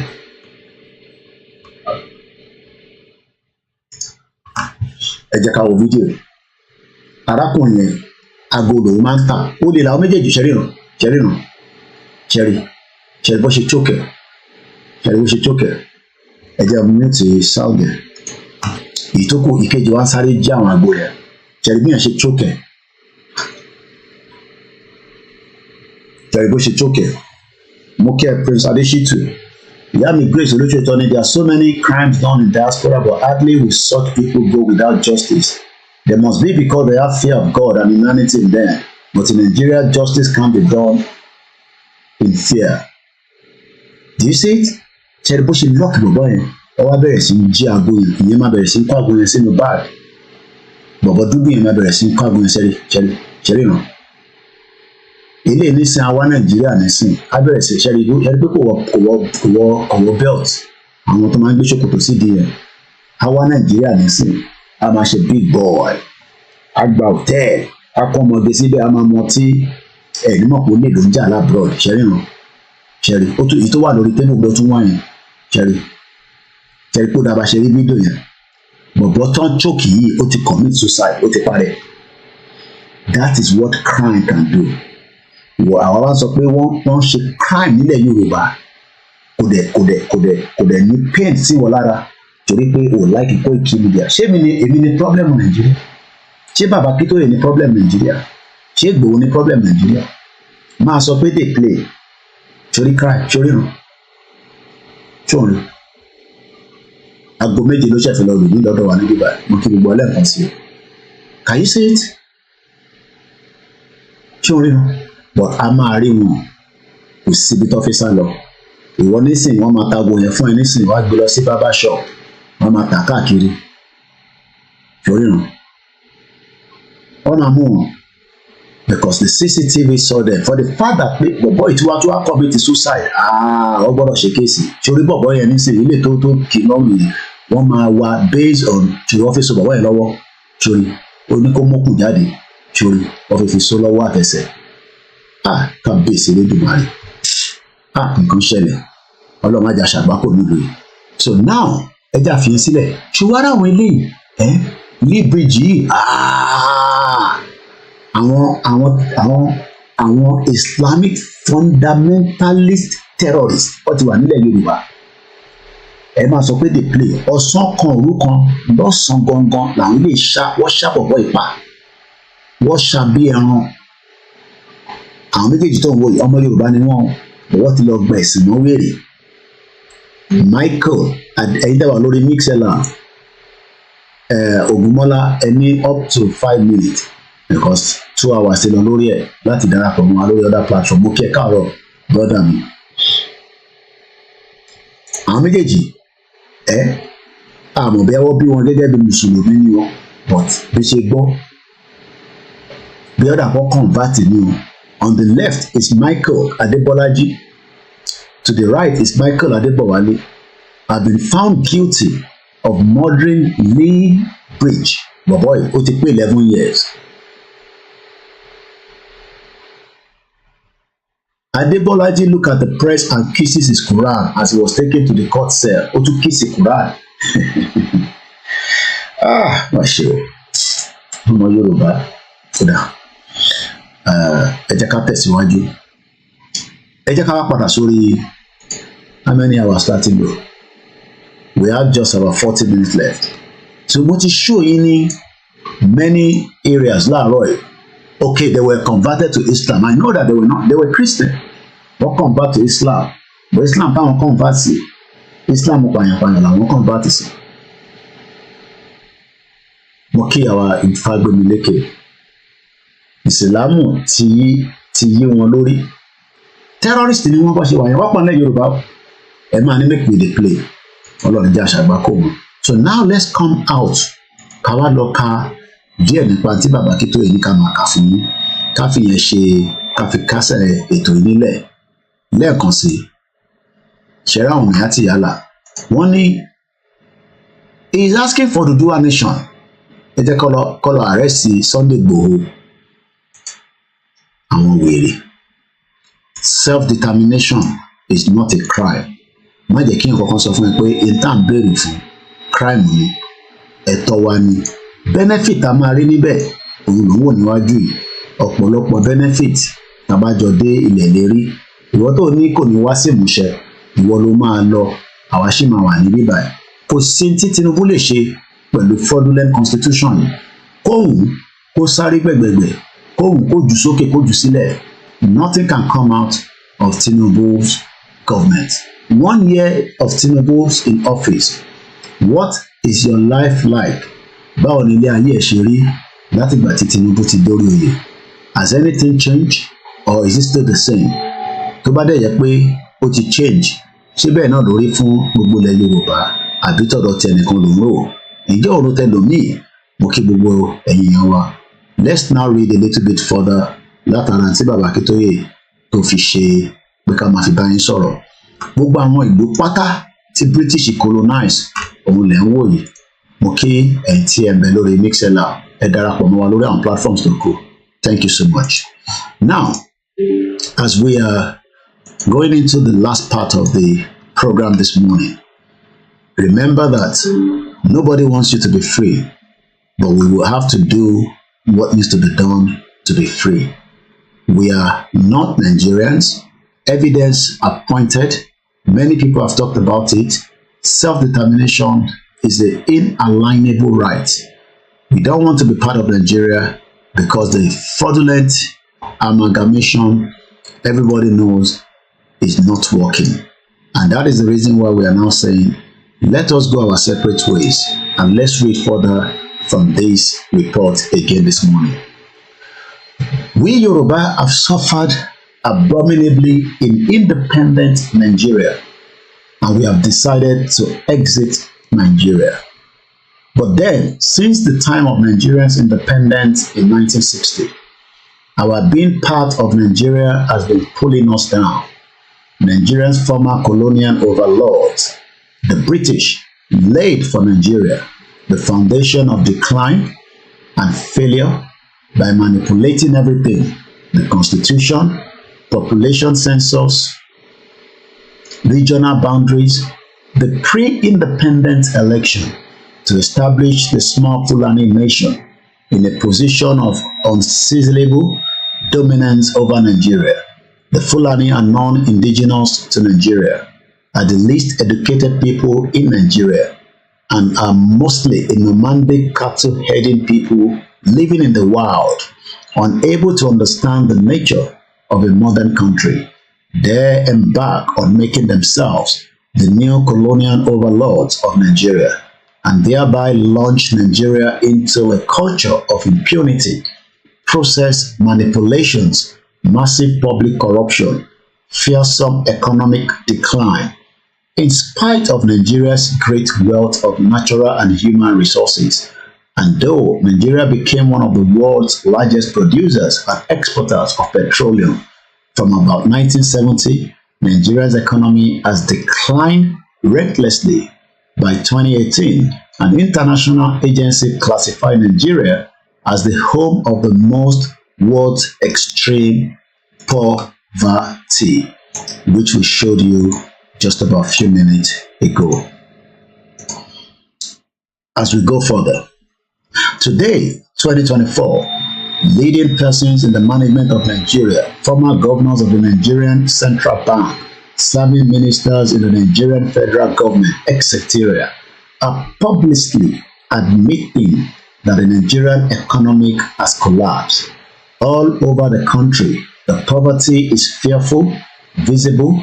In these early months of 2024, in the enormous and increasing numbers of beggars in the streets, in the large numbers of businesses that have closed down and are closing down in the length of dilapidated main roads, in the collapse of electricity supply, in the decline of the quality of education, in the massive unemployment, in the total collapse of Nigerian currency, the naira, in the world exchange market, in the persistent 4-digit inflation, in the flight of hundreds of thousands of educated youths to other countries, in the increasing numbers of youth suicides, in the massive crowds of hungry protesters in all parts of Nigeria, in all parts of the country, etc. We Yoruba are deeply sunk and are sinking deeper and deeper into all this poverty. In addition, since 2015, the Fulani, greatly emboldened by their success in dominating Nigeria, have embarked on an agenda aimed at conquering and subjugation all the non-Fulani peoples in Nigeria, which confidently avowed of turning all of Nigeria into a Fulani homeland. In the storm of this violence since 2015, hundreds of thousands of Nigerians have been killed, including as many as an estimated 29,000 of Yoruba people. Yoruba farmers have been forced to abandon farming altogether. and the agricultural economy of the Yoruba nation has been almost totally destroyed, thereby foisting terrible food insecurity on the Yoruba people for years and years to come, since more and more of the marauding Fulani are still being brought from all over West Africa. The killings, the destructions of our farms and villages, the kidnapping of thousands of people, and the extortion of large amounts of money from our people are continuing. We Yoruba people have been intensively devastated by all this deepening disaster of Nigeria. As Nigeria retrogressed on all fronts, it dragged Yoruba land down with it. Moreover, particularly, policies and actions aimed against the Yoruba further hurt Yoruba interest. The military dictatorship seized important Yoruba assets that the Yoruba people had created in the western region in the 1950s, schools and hospitals that had been established by the state government, private agencies and individual Yoruba persons, and that had enjoyed very competent management by their founders, the Yoruba Cocoa Export Management System, the Yoruba Radio and Television Institution, the proud university that we Yoruba people built in Ile-Ife, even the Yoruba Regional Sports Stadium. Most of these assets were then poorly managed or deliberately neglected and left to decline and perish, even though our Yoruba Regional continued to command most of the Nigerians' crumbling economy. Ever-intensifying poverty became the lot of most Yoruba people. The most visible, the most painful part of the poverty was the devastating neglect of the Yoruba youth because of their destruction of the economy. Countless thousands of Yoruba youth, most of them graduates of universities and colleges, pile up year after year as unemployed, with the federal government and the federal control state government doing nothing to help. Many of the youth managed to flee to other countries. Many tried to reach Europe by crossing the Sahara Desert and the Mediterranean Sea, and some of these perished regularly in the desert and the sea. Some of the youth who were stuck in Nigeria plunged into crime, criminal cult, drug abuse. The quality of the Yoruba political leadership rapidly crashed too, as many Yoruba leaders were stuck into the intensive and horrible undemocratic governance, election rigging, and the arrogant and all the pervading public corruption that are the character of Nigeria. But the worst finally came under the presidency of a Fulani man, Muhammadu Buhari, President of Nigeria 2015 until 2023. Under President Muhammadu Buhari, the Fulani agenda over Nigeria matured fearfully.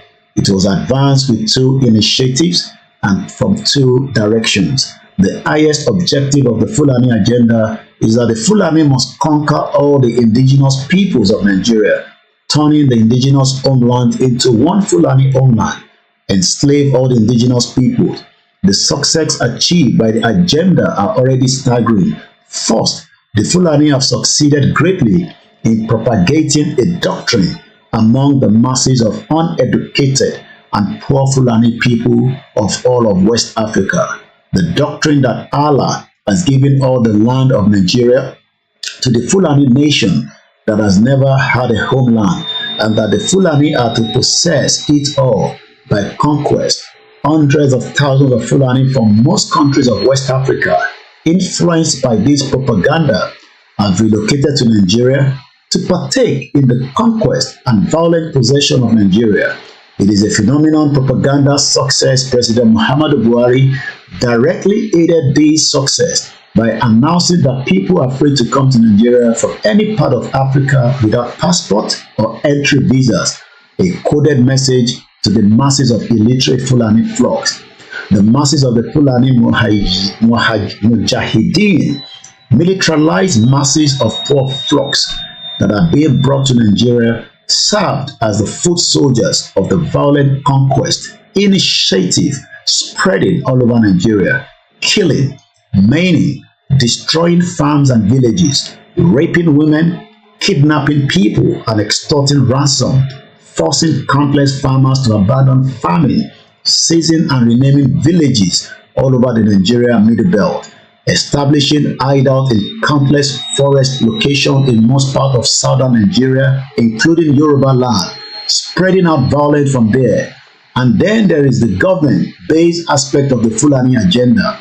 This is the domain of the Fulani men and women who, from their positions in the President Buhari's administration, set themselves the duty of filing almost all the key positions in the Nigerian federal establishment and all the key positions in the Nigerian security apparatus, Army, Air Force, Navy, Police, and all the other security agencies, immigration services, port authority with the Fulani people.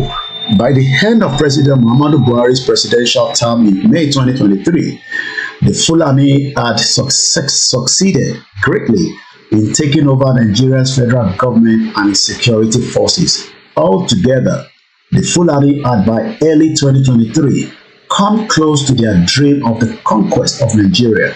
In the last month of Buhari's presidency, the simple act of changing the design of Nigeria's paper currency note was turned into a massive source of suffering for Nigerians at the instruction of the government.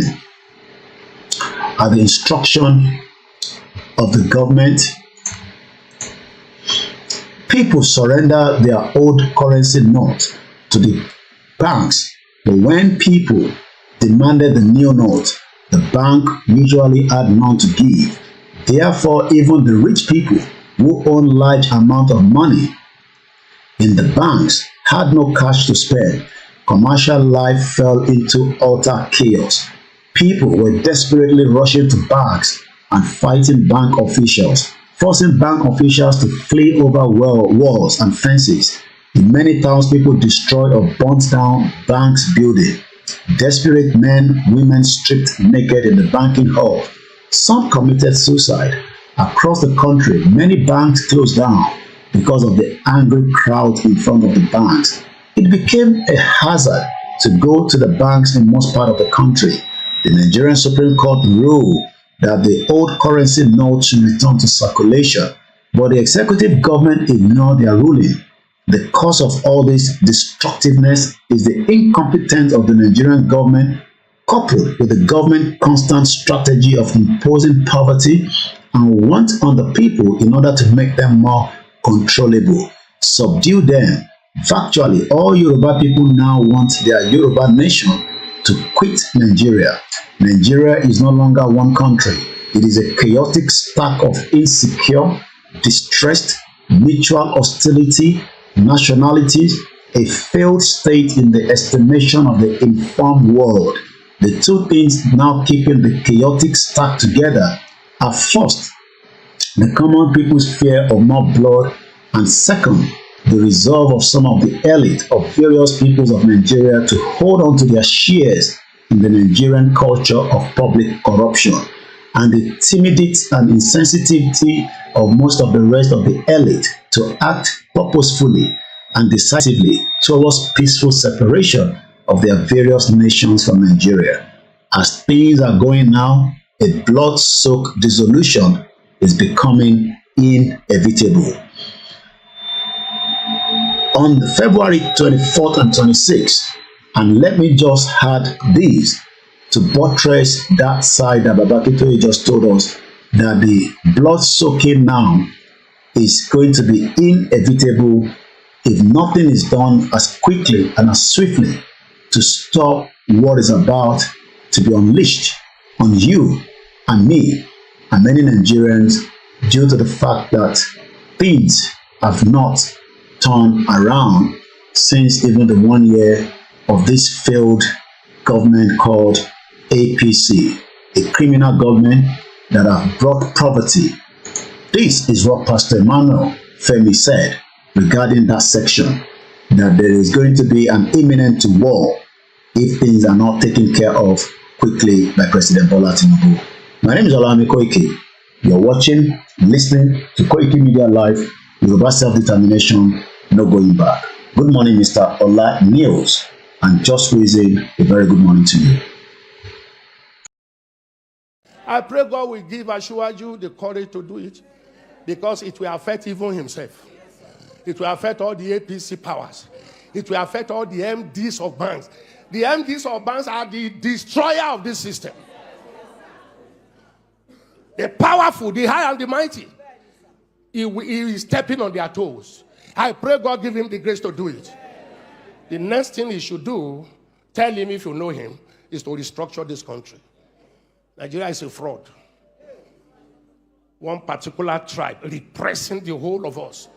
Did you hear what Central Bank governor wants to do? Just a department, the operation department of Central Bank, to be moved back to Lagos, where you have 99% of the headquarters of bank. The North is agitated. Don't take Abuja back to Lagos. They don't care. If you all become beggars, it's okay for their oligarchic mentality. I talk like no other pastor talk. I talk like no other pastor talk. Because I have seen into governance, I have seen into the church. And I know where the problem is in this country. Are you hearing me? They may not like what I'm saying, but they cannot dispute the truth. This country cannot go on like this. Okay, I was talking about those who migrated. I don't blame those that want to japa. You know, initially I was saying don't japa. Do you hear me say that again? Japa if you want to japa. Because you look at the country and say, what future? If it goes on like this, what future? If it goes on like this, civil war is imminent. If it goes on like this, military intervention is imminent. Do we want to go back to that? No. Something must happen. I have always believed that something must happen. Do you see the way we pray in this church? Make Nigeria one. We don't pray. Nigeria is not one, and it can never be one. We are different nations tied together by force. We should still be one country, but let everyone govern itself the way he likes. Are you hearing me? Let the Niger Delta have their oil. Let the East have their resources. Let the Yoruba people have their resources. Let the North have their resources. Let them manage their security. Give them state police. Let everybody guard his borders. Let everybody generate his economy. Why must you generate oil in the Niger Delta and take it to the North? Why must we generate IGR here, or the VATs, and take it to the North? That generate nothing. The 10 key northern states have Sharia. Sharia says no to alcohol. Sharia says no to tobacco. But alcohol and tobacco is what give us VAT here. And you take the money from there to spend where you say you don't want, but you like the money. Fraud.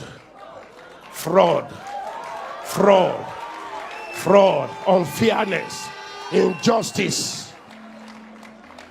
Where did we sit down to make Nigeria 36 states? Where did we sit down? Nigeria was negotiated 3 regions. North, West, East. 1963, by plebiscite, Midwest came in. Where did we sit down and say we shall be 36 states plus Abuja, and the biggest one taken to the North? More local governments. Then we came with federal character. You are qualified, but from the tribe you came from, you can't be qualified. Now, you can't pass any law in that National Assembly without Northern approval. They are in larger quantity. Deliberately made so. So how do we go from there?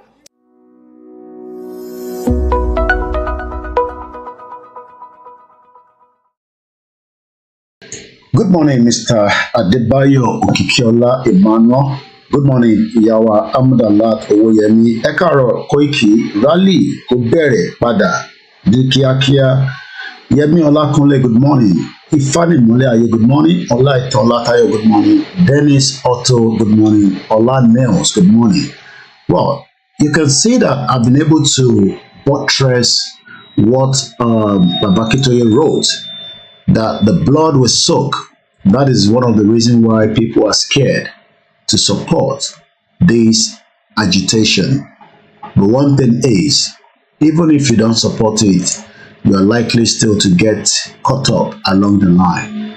On February 24th and 26th, the Fulani, acting through the topmost national organization, the Fulani Nationalist Movement, issued 2 declarations of war against the rest of Nigeria, against the president, the federal government, and the peoples and the state government of all parts of Nigeria.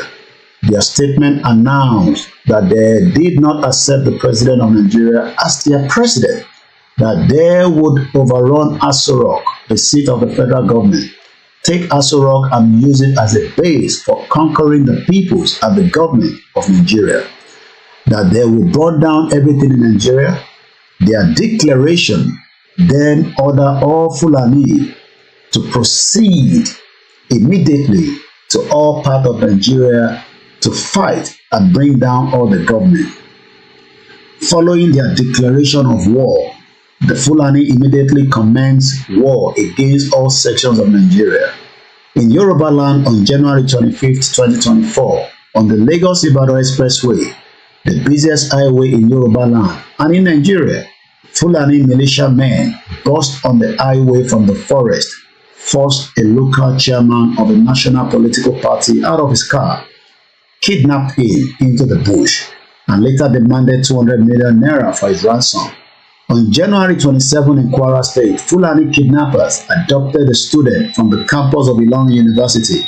On January 27 in Oyo State, Fulani militia men abducted the chairman of a public corporation, took him away into the forest. On January 29 in Oyo State, a local church pastor was attacked on his farm and killed by Fulani militia men. On January 29 in Ekiti State, Fulani terrorists wielding AK-47 rifles attacked the very top of Yoruba society culture by killing 2 Yoruba Obas on a highway. A third Oba escaped.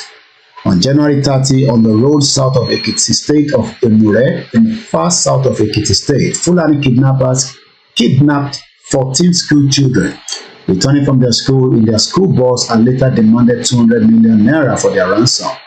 On February 1st, Fulani terrorists forced their way into the palace of a Yoruba Oba in Kwara State, killed the Oba, adopted his wife and child.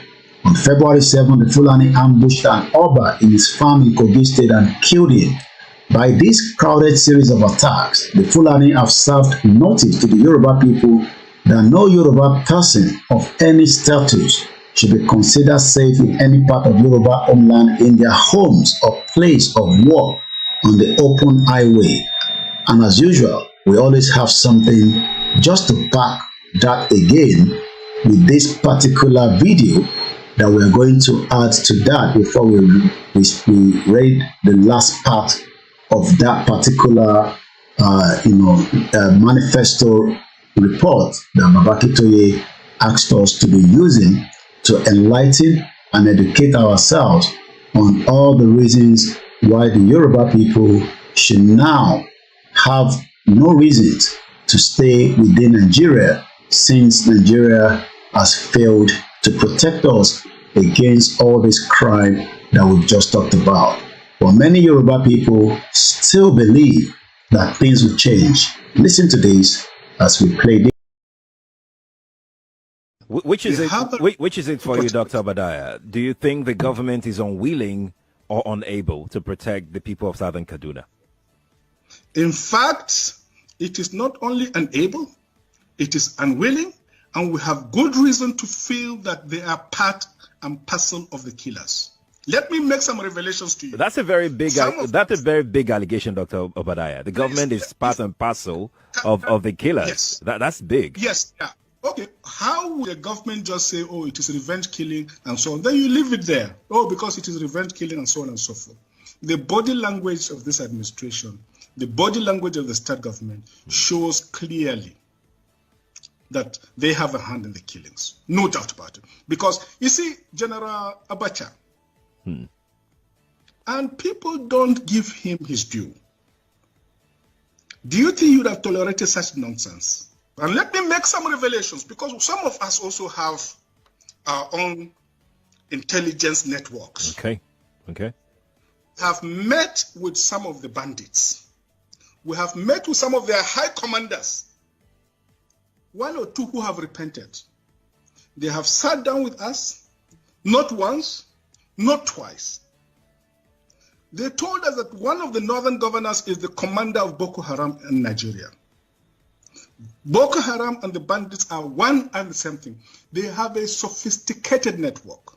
During this lockdown, their planes were moving up and down as though there was no lockdown. Moving ammunitions, moving logistics, moving money, and distributing them in different parts of the country. They're already in the south, in the rainforest of the south. They're everywhere. They told us that when they finish these rural killings, they will move to phase 2. The phase 2 is they will go into the urban cities, going from house to house, killing prominent people. I can tell you, this is the game plan. By 2022, they want to start a civil war in Nigeria. Of us now that this war is on our doorstep, of course there has got to be civil mobilization. And if we keep waiting for this to be centrally handled, we're all going to become, if we're not already, slaves in our own land. That for me is personally intolerable. It's not an acceptable condition. And whatever it takes, I stand ready to contribute in any way. Every one of us must rise up.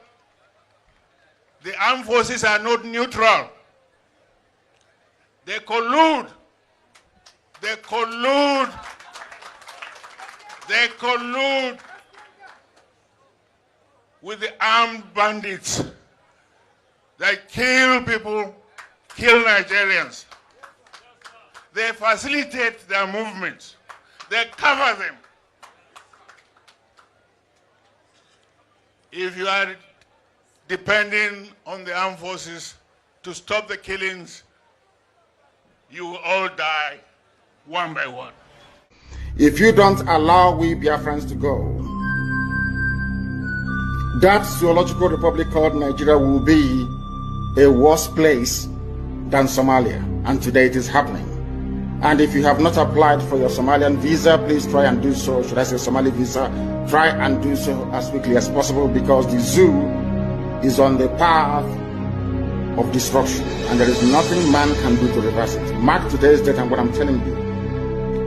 Nigeria will be destroyed beyond human comprehension. Impediment to Yoruba development is the impediment to Odua development. Without Nigeria, we won't be where we are. 1962, we were far ahead of South Korea and North Korea. We were far ahead of China even. We had television before France. We had radio before South Africa. Now look at where we are today. I think it's a shame that even any Yoruba man can be talking about restructuring at this point in time. What are we restructuring? This country that is already shot to pieces? I don't think that's what we want. But they are always talking about giving Nigeria a chance. The patience of Yoruba with Nigeria has come to an end.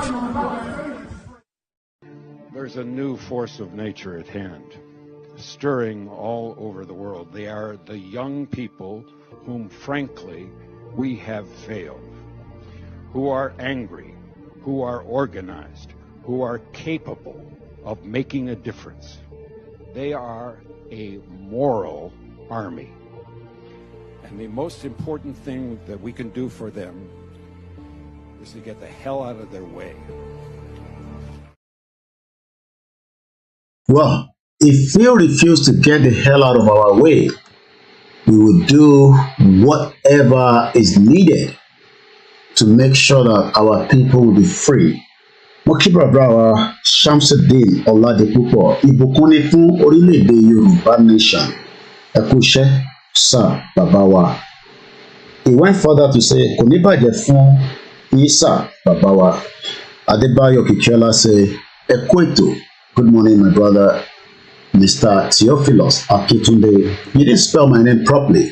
It is Koiki. Koiki is a Yoruba name from Ijebu-Ode. Moki Babawa Matthew Oyebambi. Moki Bubaitoko. We are 10 minutes to the end of the program, and I'm just going to read the last slide. And it says, but we Yoruba will be separated from Nigeria before the seas of blood come sweeping over everything in Nigeria. We have lost a lot to Fulani rampages. Famine is dead over most of our farmland. Famine is threatening to engulf our homeland, and the displaced farmers are increasing employment everywhere. And some of them are fleeing to Yoruba kinsmen in Benin and Togo Republic. An estimated 29,000 of our people have been killed by the Fulani. About 1.5 million have been forced to flee into exile in neighboring Benin and Togo republics. Uneducated and unskilled Fulani youth dumped on our towns and cities by Fulani leaders to destroy peace and security, are degrading peace and security in our homeland. But we shall soon be free in a sovereign country of our own. We have no other option than to pull our nation out of Nigeria now and create a separate country of our own where we can strongly provide security for our people and develop a prosper as we desire. In summary, our Yoruba nation faces a total destruction in Nigeria. We Yoruba have always proudly taken the lead in promotion of Nigeria's development and progress, but we have now resolved in the exit of Nigeria. This is the part 2 of the conversation that AKINTOYE produced, known as the Good News, Path to Prosperity in ORILEEDE Yoruba, put together by Professor ADEBANJI AKINTOYE, the leader of the Yoruba Self-Determination Group, the leader that saw a vision that the Yoruba people should now get the hell out of Nigeria before we get soaked in the blood of what Nigeria is creating at present. Bí a ṣe tí ń gbé ètò yìí wá sí ìsàlẹ̀, mo tún kí gbogbo èèyàn wa. Ọ̀túnlá Tèmítọ́pẹ́ show. Good morning to you. Just reason. The most annoying part is that those who are standing on the fence today would in the future claim that the new Nigeria is not working. Well, maybe I should help you to just balance that conversation, because when Jonathan was in office, he kept his mouth closed while killings was taking place. But he knew the truth, but he never told us the truth. He did not even talk about the confab of 2014. He actually ignored it. Now that he's out of office, after also eating out of the national cake, this is what he had to say, just to buttress what Just Reason have said.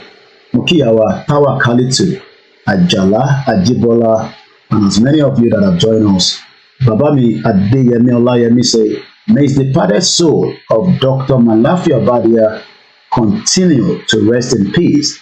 And you went further to say a good morning.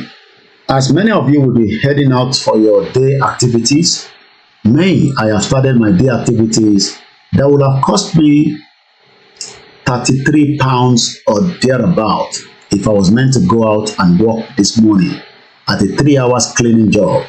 An hour in the UK is £11.40.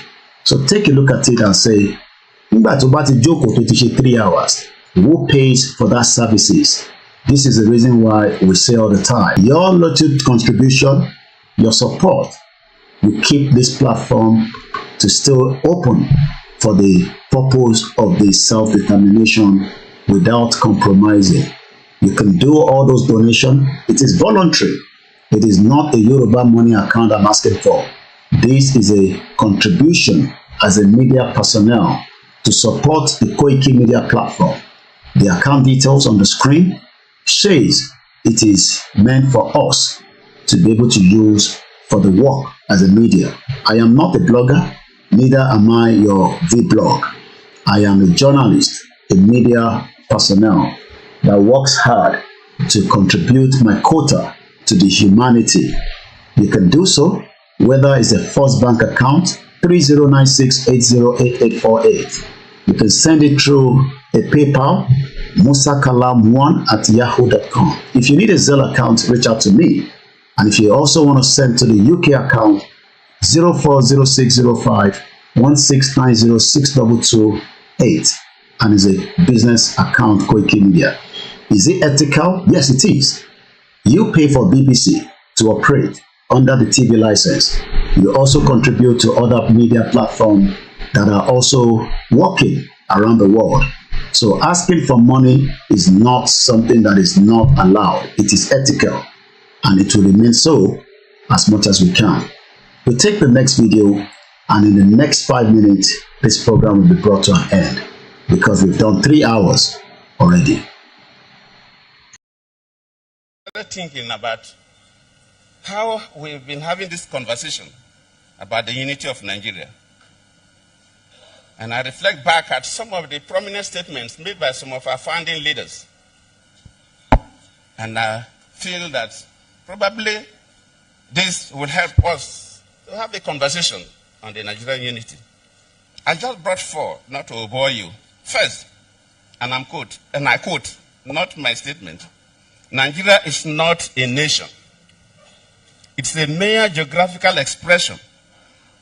There are no Nigerians in the same sense as there are English, Welsh, or French. The word Nigerian is merely a distinctive appellation to distinguish those who live within the boundaries of Nigeria from those who do not. This is accredited to Chief Obafemi Awolowo, the former Prime Minister of the Western region. The second one, and I quote, it is true that we politicians always delight in talking loosely about the unity of Nigeria. 60 years ago, there was no country called Nigeria. What is now Nigeria consisted of several large and small communities, all of which were different in their outlooks and beliefs. The advent of the British and that of Western education has not materially altered the situation, and the many and varied communities have not knit themselves into a composite unit. This is accredited to Sir Ahmadu Bello, former Premier of Northern Region. The third, and I quote, since 1914, the British government has been trying to make Nigeria into one country. But the Nigerian people themselves are historically different in their backgrounds, in their religious beliefs and customs, and do not show themselves any sign of willingness to unite. The Nigerian unity is only a British intention for the country. Well, Tinubu will also complete his tenure, and he will be doing this kind of video that the Nigerian unity is only a British intention. The question is why they are in office. Why are they not pushing for the country to be dissolved, de-amalgamated without bloodshed? But they are not interested because they are still working for their criminal partners and foreign partners around the globe. Remember that the poverty level in Nigeria is not going anywhere. It will be there until we dissolve the union. We would have a better opportunity away from the contraction Nigeria. You will be able to eat at least 3 square meals when we have an independent Yoruba country that can protect the farmers and many of our businesses across. This is what Professor ADEBANJI AKINTOYE stand for. This is what Igbowo stand for. This is what all the campaigners stand for. And on that note, I say a very good morning and enjoy the rest of the week and the rest of the day. I am Oluwole Koiki, known as KOIKIMEDIA, a proud Yoruba nationalist, a proud Yoruba campaigner, and we are not ending this until our quest will be achieved. How soon is what I don't know, but the awareness will go on. I have been up for the last 4 hours backwards to the time now that is 7:31. It is part of what I should be doing to keep you awake from the mess Nigeria created. 1 year in office of President Bola Ahmed Tinubu, and the lives of millions of Nigerians has not been transformed as many of them thought it would happen in the fraudulent amalgamation known as Nigeria. Tinubu, wake up. Wake up from your slumber. And if you cannot do it, come back home. We will take you back, but come back home away from that contraction Aso Rock. Yoruba will be free. And on that note, bye for now.